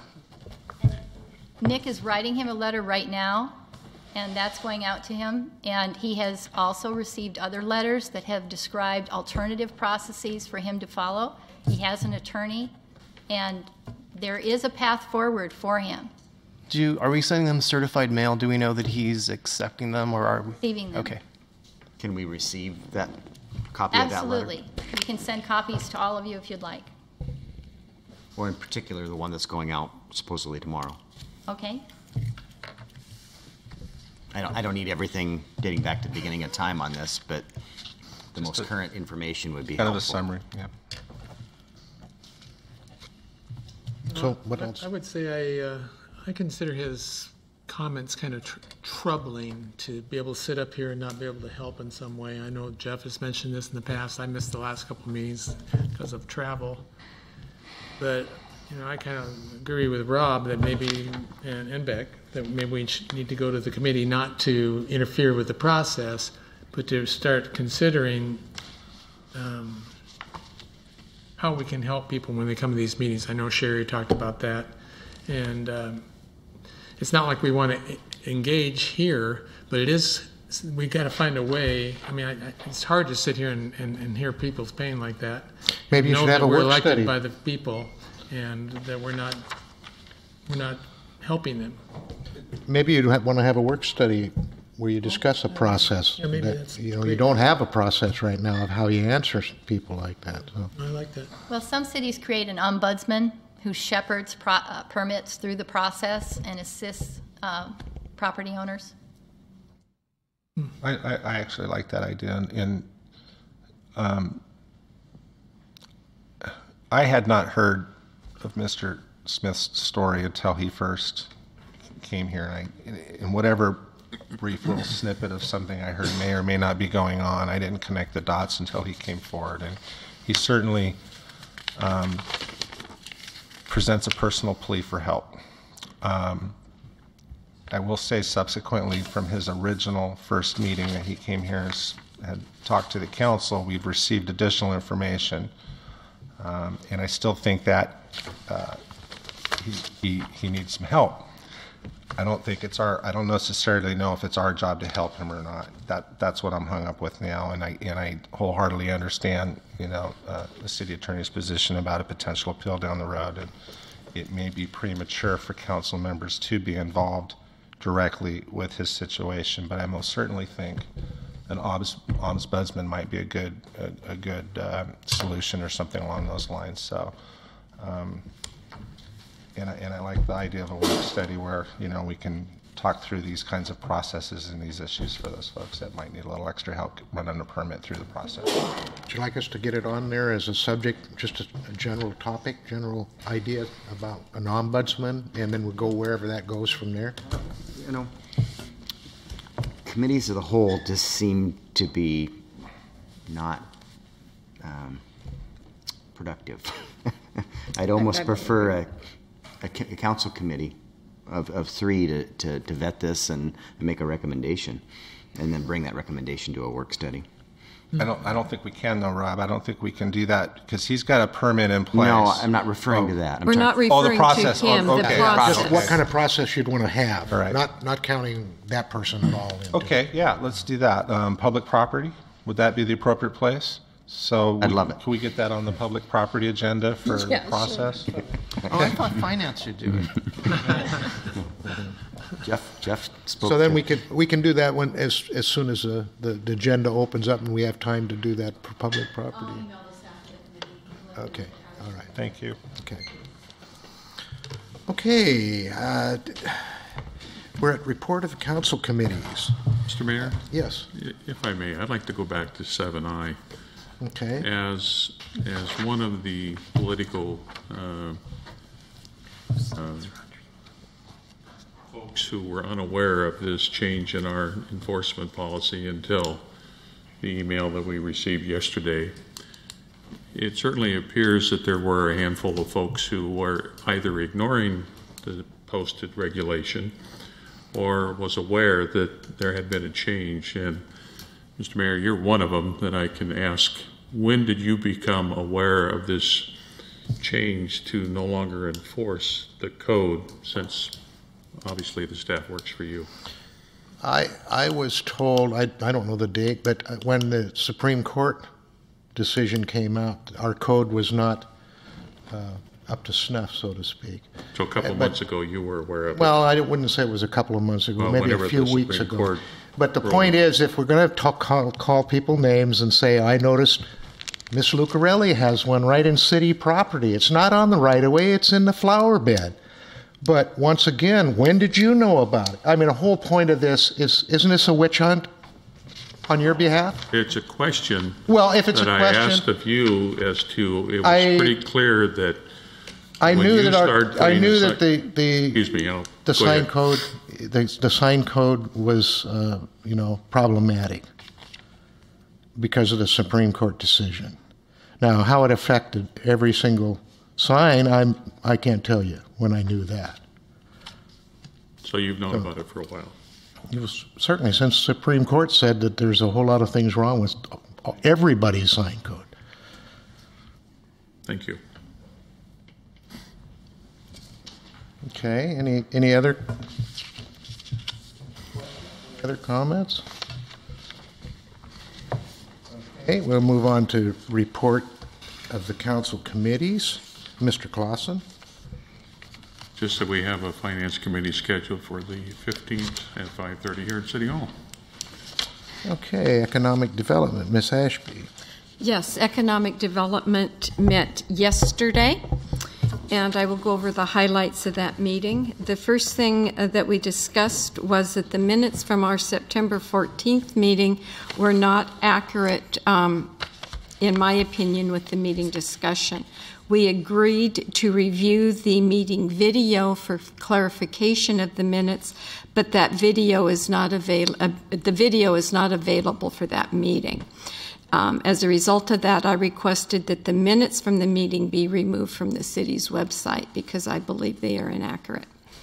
The second thing we discussed was the summer foot ferry ridership. And the total ridership for this summer was down approximately 426 people. However, the Sunday of Labor Day weekend was down 983, and the Monday of Labor Day weekend was down 370. So that means that the regular Sunday service that we've been providing was up significantly for the summer. We averaged this summer about 150 riders on Sundays, and we averaged 9 riders for the extra hour on Saturdays. We have a meeting scheduled with our partners, our foot ferry partners, on October 19th. The next item on our agenda was our public event toolkit. It was presented for review and critique, and I'm happy to say that the product was completed by staff, and it was very nicely done. We have great appreciation that this project is nearing completion and that it will have a very quality result with it. We anticipate that should be on our website before the end of the year. We then discussed our public event ordinance, was brought forward by the clerk, and the committee went over the document, suggested changes, and provided responses to questions that the city clerk had posed to us. And an updated document will be brought forth back to Economic Development next month. The other thing we talked about was finishing the discussion on the Port of Bremerton platform covering. We received a report from the Community Development Department stating that Port Orchard had reached out to the port and clarified any misunderstanding that we had about our participation in that covering. And so we believe that issue has been resolved. And that was what we did at Economic Development yesterday. Thank you. Utilities, Sewer Advisory, Mr. Patonsu. We haven't met. I was just noticing in my email that Ms. Fernandez sent us something today about the public notice in the hearing on the water rates and sewer rates, and it says it's on the 26th versus the 27th, which is our council meeting. So we should probably check to make sure that that's correct. The next date on November 10th is correct. So I just want to make sure we get that correct and notice properly. And maybe this is just a letter from someone else that's got the dates wrong. So just could you okay. A letter. All right. Was correct. All right. Thank you. But Utility Committee has not met. Thank you. Public Properties, Mr. Cartwright. Thank you. Excuse me, we had 4 issues. I'm going to take them a little out of order. The first, well, not the first, the 4th issue we talked about was 640 Bay Street update. And we're not sure if the property closed or not. Did you find out, Mr. Mayor? I haven't signed any final papers. We did get a look at a closing statement. Mr. The money was wired this morning, and it was recorded. Okay, and thank you. And we're still awaiting a cost analysis on what would be a better recommendation to fence it off completely or make it into a pocket park as an interim solution. And we've asked that this continue as a monthly agenda item for public property so we can start to vet what we really want to do with that, unless the full council would rather have that on a work study session. Okay. And Mr. Dorsey, you do have those numbers now, right? The fence as opposed to... Yes, I think it's going to be discussed at the work study. Okay. Thank you. We discussed a street vacation issue on Dwight. There's a possibility of an adverse possession where somebody's building a fence. Basically, the street that we still have has a sidewalk and a curb that goes across the front of it between 2 properties, and somebody's building a fence. So we've recommended that city staff send, there's 3 adjacent property owners, notice on how to fix that issue. It's now county issue and all of that. So really not an issue for us to deal with, other than just let the property owners know this is what they can do, all 3 equally, so we're not getting in the middle of a boundary dispute. We discussed some residential parking permit provisions, and it was a good discussion, a lot of changes. Brandy took away a lot of notes, and we're still working that through the process. The last thing that we discussed was the derelict building ordinance. We received an update from staff that the emergent issues with the safety concerns have all been mitigated, and it's no longer a safety issue, at least as far as code enforcement is concerned. I believe we were told that the property owner was not aware and immediately addressed those particular issues. We were also informed that since it's no longer an emergent issue. I heard words that were troubling. I heard abatement and I heard pending litigation in that update.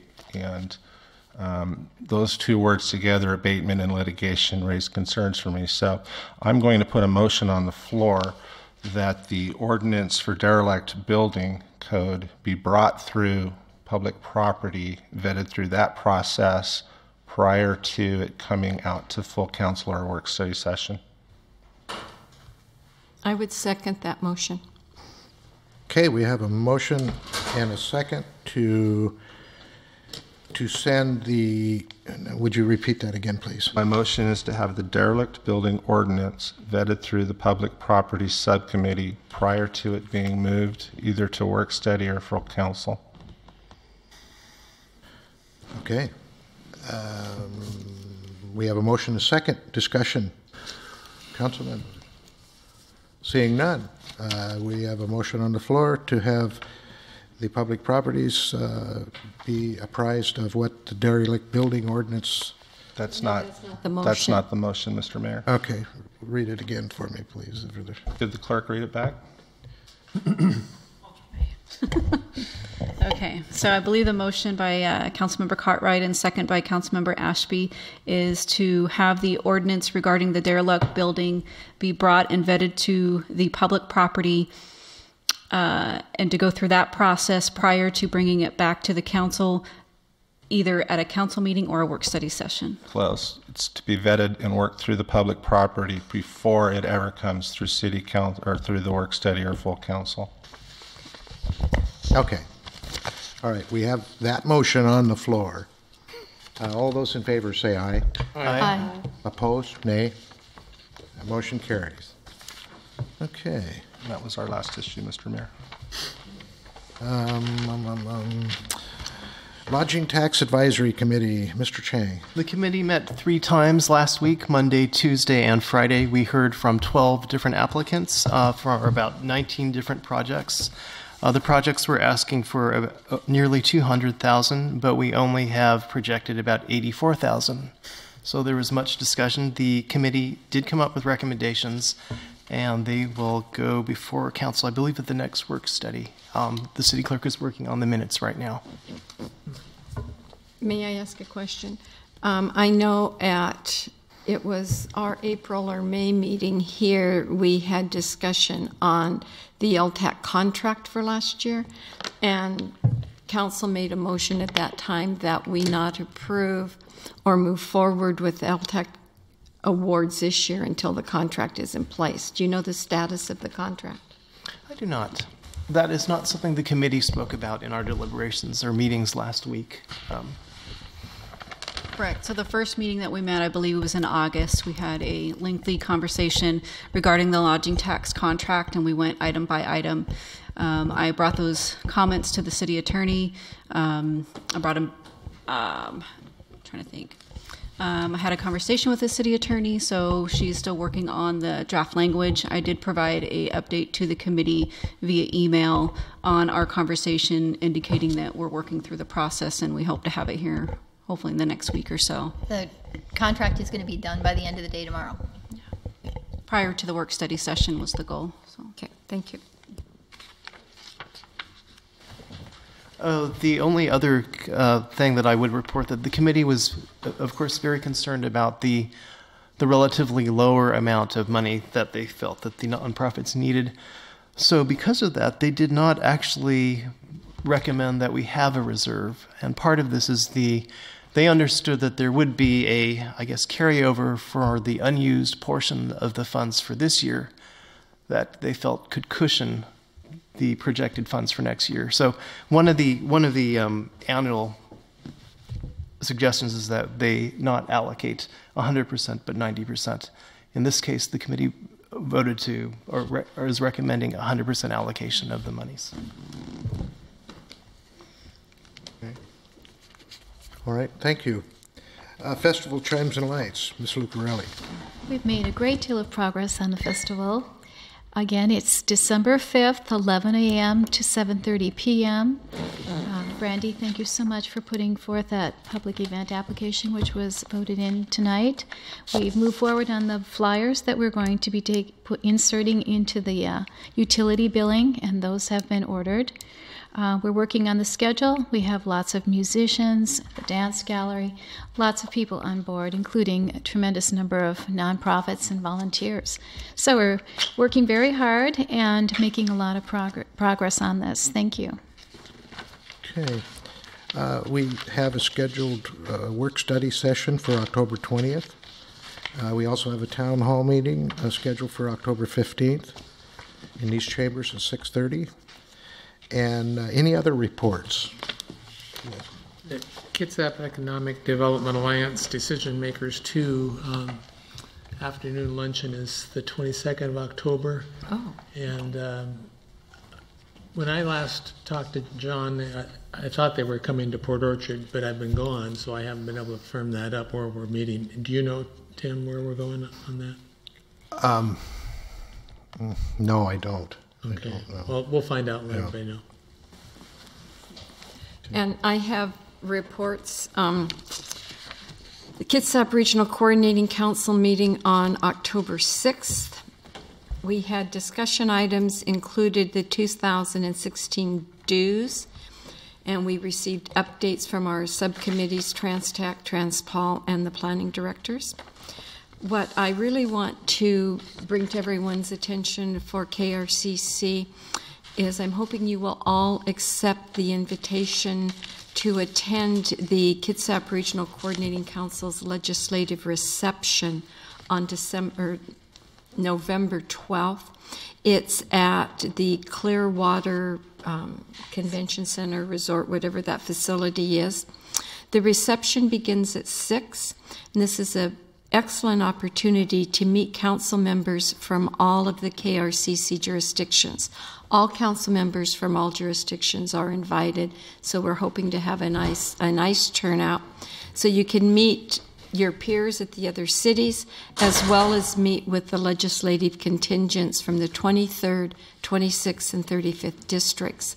There will be a pre-reception program from 4:30 to 5:30 to introduce the newly elected and refresh current council members with the roles of KRCC, PSRC, AWC, and the WSAC, which is the Washington State Association of Counties. Again, this is a great opportunity to bring yourself up to date on our participation with these organizations. And I will also let you know that the cost of the reception is a budgeted item. So if that has any influence on your attending, but we're really looking for a large turnout, and it should be a very nice evening, and we're kind of excited about it. On October 9th, I attended the KRCC Transpol, the Transportation Policy Board meeting. At that meeting, the Puget Sound Regional Coordinating Council had sent over representatives Kelly McGurty and Jeff, I'm not sure how to pronounce Jeff, Storar. They came over and gave a presentation on the regional funding criteria and how to have a successful project development for the 2016 federal transportation funding cycle that we're going to be involved in next year. We also received at the Transpol meeting a presentation on the state transportation package for the entire region, including what projects were included and the time frames that those projects will be available for funding. Then I also attended the Puget Sound Regional Coordinating Council's Transpol and Project Selection Task Force meetings on October 8th. Action was taken to establish, at Transpol, at PSRC Transpol, we took action to establish a project tracking exception policy. And if anyone would like details of this action, I'm more than glad to meet with you on an individual basis because it is somewhat complicated, and I would be more than happy to go over that exception policy. The Project Selection Task Force met after taking this summer off, so we took the summer off so staff could compile the recommendations made during the spring. Final action will be taken at the November 12th meeting. And again, if anyone would like detailed information regarding the Project Selection Task Force or their work, I'm more than glad to meet with you personally for that discussion. Beck, do you know if Bremerton is invited to the KRCC meeting? Yes, in fact, the legislative reception, we have invited the Bremerton council members individually because we have found that rather than sending them a group message, we wanted to invite them personally. Okay. Mr. Cartwright? No. Anyone else? I have 3, but I think I'll wait and do those. Well, I'm up next either way, so I'll go ahead and try to be as brief as I can. On October 6th, I went to the Housing Kitsap board meeting, and there was several very interesting things happened at that board meeting I think that would benefit the council and the city of Port Orchard. One of the things that they've been discussing for the last 2 months was text messaging. And their counsel is Foster Pepper out of Seattle, and a very prestigious law firm. And so that with many discussions within the board, and I'm sure their counsel, they came up with the fact that they have no really good method of keeping track of any text. And I think we're quite similar to what our problem is also. And so that board voted unanimously on sending record notice to every person that works for Housing Kitsap that will say absolutely no text messaging, even as far as business of Housing Kitsap goes, even on private equipment. So it's pretty serious that we get ahead of this right away as soon as possible, because the longer we wait, the more we have chances of making public records FUPA that may cost the city money. So just I'm going to bring forward more information about that, probably at a work study, but I think it's pretty important that we take a look and do something similar to what they did. Another thing they did that was interesting, and it's right on the same subject as what we're dealing with, is their employee handbook said had the incorrect definition of a full-time employee. And of course, we're working through that right now. And just an FYI, that board decided that their full-time employees were 30 hours or more. And that's a universal, I believe, a pretty universal, fair approach to taking care of that. So they're taking care of that in their handbooks and all their other paperwork. So I think that's something we might start consider ourselves or work on. The last thing we did, or the last thing they've been working on, and they've been working on this for the better part of 2 months, and it's a code of ethics for the Housing Kitsap. And they're wordsmithing it right now. It's been through a subcommittee and a committee, and now it's into full board, and the full board's looking at it for adoption sometimes in the next several months. So when that gets adopted, I'll be glad to provide a copy just so we can kind of glean from them what they've worked on. That takes care of the Housing Kitsap meeting, and at the same day, October 6th, I went to CENTCOM 911 meeting, and of course, a few weeks ago, or actually a few months ago, the CENTCOM board voted to separate themselves from Kitsap County. And the CENTCOM executive committee has been working towards that ever since.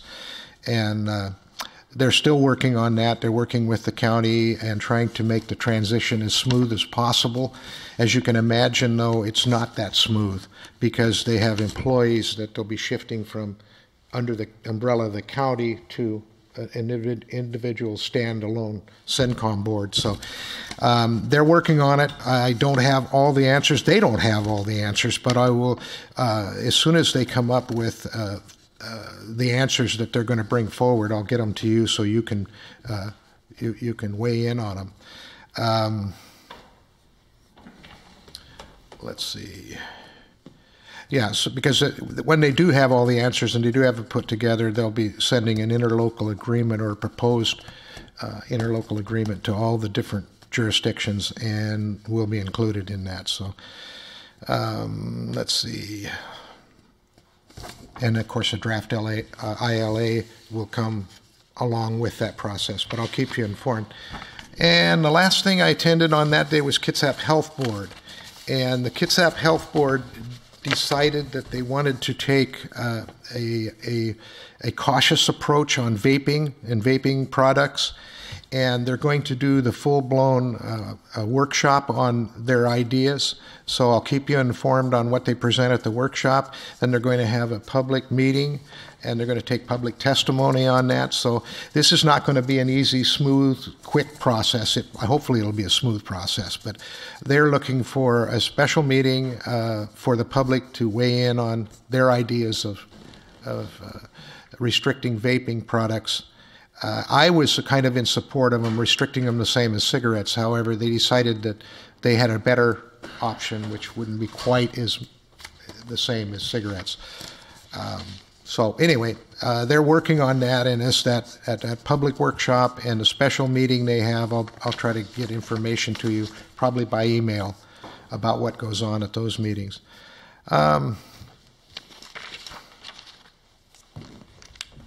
They talked a little bit about a partnership with Jefferson and Clallam and the local tribes. They received a $1.2 million grant for 4 years, and it's for funding diabetes, heart disease, obesity, and stroke prevention. So they gave us a heads up that they're going to have more of a schedule and a program, and I'll bring that to you when they bring that to me about what that means for Kitsap County. So those are my reports. And let's move on then to reports of department heads. Mr. Dorsey. Thank you. So yeah, I have a few items. One is I believe the sewer advisory is not going to be at Squirf. I think it's going to be at City Hall. I saw an email today from Mike Wilson, I think. So we're saying it's at Squirf, but we'll confirm that at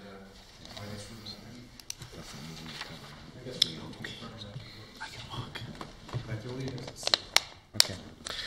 Second item, the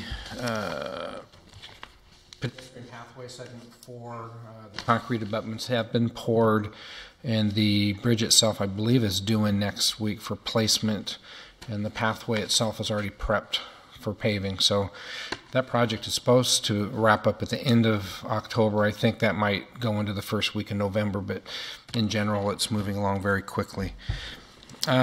Also, a couple of items of interest. I attended a 3-hour presentation today from Seattle Department of Transportation. Councilman Cartwright was there as well.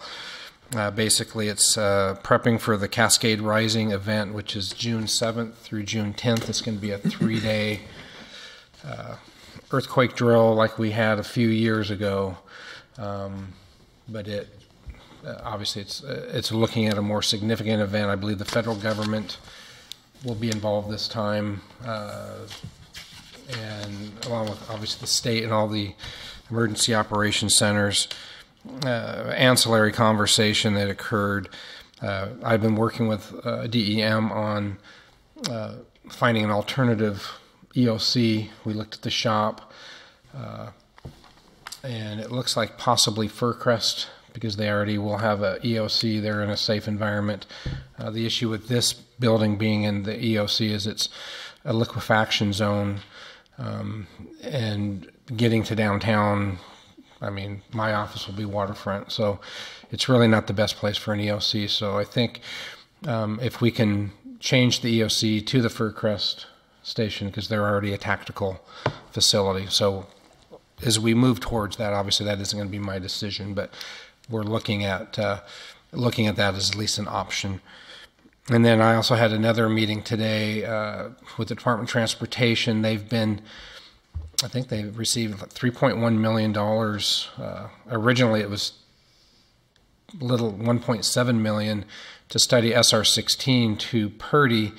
I believe Jan Angel was able to add another $1.3 million onto that to study SR-16 from basically the bridge to Gorst. And so we had a meeting today to get input from the county and the city, and obviously, I had concerns with 160 interchange, Tremont interchange, Skia, potentially some improvements coming in from the south. So the good news is, there will be a $3 million study on the corridor that will include obviously other studies like the bed study, the Gorst study that's going on right now, the 302 study. So there's a lot of potential surrounding information that might go into a corridor study that might hopefully prove beneficial at some point. Mark, did you say 160 or 166? 160. Okay, so that's Sedgwick. Yeah, Sedgwick to Southworth. Yeah, 166. I mean, 166 is also included, but really that's getting more into when they're just looking at Gorst in general. But the issues really were, I think for the city, you're really looking at the two overpasses and the Sedgwick from 16 to Bethel corridor obviously is a problem, and then the Tremont corridor with that interchange, there's a number of accidents that are related to that partial cloverleaf, that configuration, people going the wrong way. There's been a number of accidents and one death related just to that. So looking at potentially reconfiguring that as well. So you know, the bottom line is you know, there's a fairly substantial amount of money to a study. So that's good news. I just want to make a comment in that within the Kitsap region, 305 is a real issue, and the jurisdictions, I'm going to say the three jurisdictions, Kitsap County and Hallsbow and Bainbridge Island, do a nice job of working together to plan and support each other and to move projects forward along 305. Have we given thought to, or do we already work in concert with Gig Harbor and the Key Peninsula for the Highway 16 issues, you know, the ones you're just talking about? And would that, you know, is that an avenue that would be good for us to explore? So I'd say, yes, it would be an avenue that would be good to explore. No, it was Gig Harbor that promoted the initial study. It was particularly for them, and it was Jan Angel that jumped in and said, we'll fund this money if you extend it. So there really isn't a relationship other than that small cohesive effort with West Sound Alliance where Gig Harbor was asked, but their request was to just go to the county line. But I'm assuming it was to go to the county line, and I know that the Key Peninsula feels fairly neglected on 302. And I was just wondering if it was an opportunity for us, particularly since the city of Port Orchard and the city of Gig Harbor share the same lobbyist. Right. I think, you know, again, I think that's a good agenda to come through Transpol, would be my suggestion, because the state, Dennis and George, attend TransTac Transpol. I know that, again, our meeting today, DOT had met with Gig Harbor yesterday, and then they met with us today. So to some degree, they're coordinating with us individually, but no, there is no consortium. It was just a thought that came to my mind, because I know how successful they are with 305 because of their collaborations. West Sound Alliance is doing quite well, actually. It's been 1 year now that West Sound Alliance has been involved, and they include Gig Harbor Peninsula up there, and they include all of Kitsap County, and they include Mason County. And they were very successful this legislative session getting some transportation dollars for some of the members, not all of them, but some of them. Us. And we're still working with them, and that's a local alliance, and it spans 3 counties, and it's a pretty neat association, I think. It's worth continuing. So maybe, I know that Brianna is giving us an update next Tuesday, so if you can remind me back, we can ask her to liaise for us with her. Okay. Well, thank you. Mr. Mayor? Yes. Quick point of clarification. I think Mr. Dorsey mentioned that Councilmember Carr had attended Kitsap County DEM. I was there, but not as a council member. I was there for my day job. Yes. I knew that. I apologize. Okay. All right. Let's see. Where were we? Oh, is that it, Mr. Dorsey? Yes. Mr. Allen. Yeah, there's a couple things I do want to mention tonight. The state auditor will be in and start the 2014 audit tomorrow. I will be working with them to arrange an entrance conference with the Finance Committee as we kick this off. This is a part of the year when the Finance Department is doing a 2014 audit. We're still managing the 2015 budget and going to close out the books here in about 90 days. And we are very involved with 2016. So this is a very exciting time in finance. So the other thing I wanted to mention was the IT technical review began today with CTEL Systems. That's the agreement that you approved last month, and they've started their work. And so we will see a product from them hopefully within 8 weeks that will give us an idea where the IT department is today, where they see it where we might want to go with it.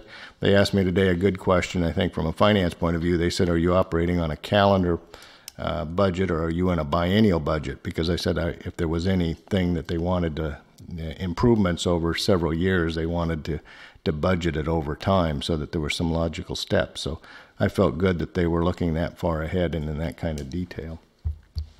As John mentioned, the Finance Committee will meet on Tuesday evening. We'll start the budget deliberations there. The water sewer rate increase, as you requested, was printed on the utility bills, and also it went out on the e-bills that we provide to our customers. The 2016 budget, preliminary budget, has been distributed. I think you've all picked up your copies. For the public, you can find it on our website under the Finance Department, under Publications. It'll say 2016 preliminary budget. There are also printed copies that you could pick up here at City Hall if you'd like to have a copy. As Councilman Cartwright asked about 640 Bay Street, and I did want to mention, yes, that closed today. We received notification from the escrow company just after 4 o'clock. We received an email that they had filed the papers with the county. And then the other thing I was going to mention, the second reading of the budget amendment that places that in the 2015 budget. I'll be out of town that evening, and Brandy has agreed to read that into the record. So I want to thank her for that. So thank you. That ends my report. Okay, thank you. Ms. Morse? Nope. Ms. Reinerson? Ms. Howard, do you have a report for us? I don't. I have one. Okay. So I was not here at the last meeting, so I apologize if it's a duplicate, but I would like to congratulate Rhiannon Fernandez as she has received her certificate for being a certified municipal clerk designated from the International Institute of Municipal Clerks. And it takes considerable dedication and hard work to accomplish this goal, and I'm proud to recognize that she has achieved it within 3 years. Yes. I think I publicly embarrassed her, the last time I had her come out of her room. So. But anyway. I would ask her to do that. Yeah. You want her out here? I'll get her. Okay. I think it's great. I really do. Thank you. Okay. That takes care of our comments, and we're to citizen comment again. So please raise your hand. Yeah. I got a real quick 1, 2, 3. Okay. So I just wanted to point out that the Supreme Court came out on June 18th of 2015. I've offered you a couple opportunities to download it. I have a copy here, but I can tell you for deniability, plausible deniability, you don't want to read it because she could have banned political signs altogether. Okay? I mean, the way it's written is if it's not content neutral, and political signs are not content neutral, she could have banned them altogether. So that's the alternative to the process that she's put together here, though. And I would like to say the toolkit is cool. It's outstanding. It's a great tool. Staff did a great job, and I'm looking forward to getting some hard copies of it, handing it out, making it available through the Chamber of Commerce also. So thank you. Well, thank you very much. That was a lot of hard work for staff, and that toolkit's going to be fun to use. So, okay, anybody else? Yes, sir.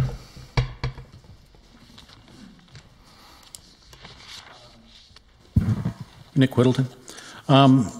I don't know if you saw the newspaper article about the wonderful new apartments they're going to build over in Bremerton. They're bringing them in on a barge from what was reported as China. I don't want to see that happen in Port Orchard, and I think that we need to do something before that becomes an issue here. 300 square foot apartments are not luxury. They're not. Even the picture doesn't look good over in Bremerton on the billboard. And the last thing, I sure am glad KRCC is using our money wisely. Thank you. Okay. Anyone else? I know it's late. Yes? Just like to encourage the council, maybe somebody to consider what I testified earlier about the putting a moratorium on, or looking into the issue that I brought up. I hope some action will be done, and that's all. Thank you. Okay, please.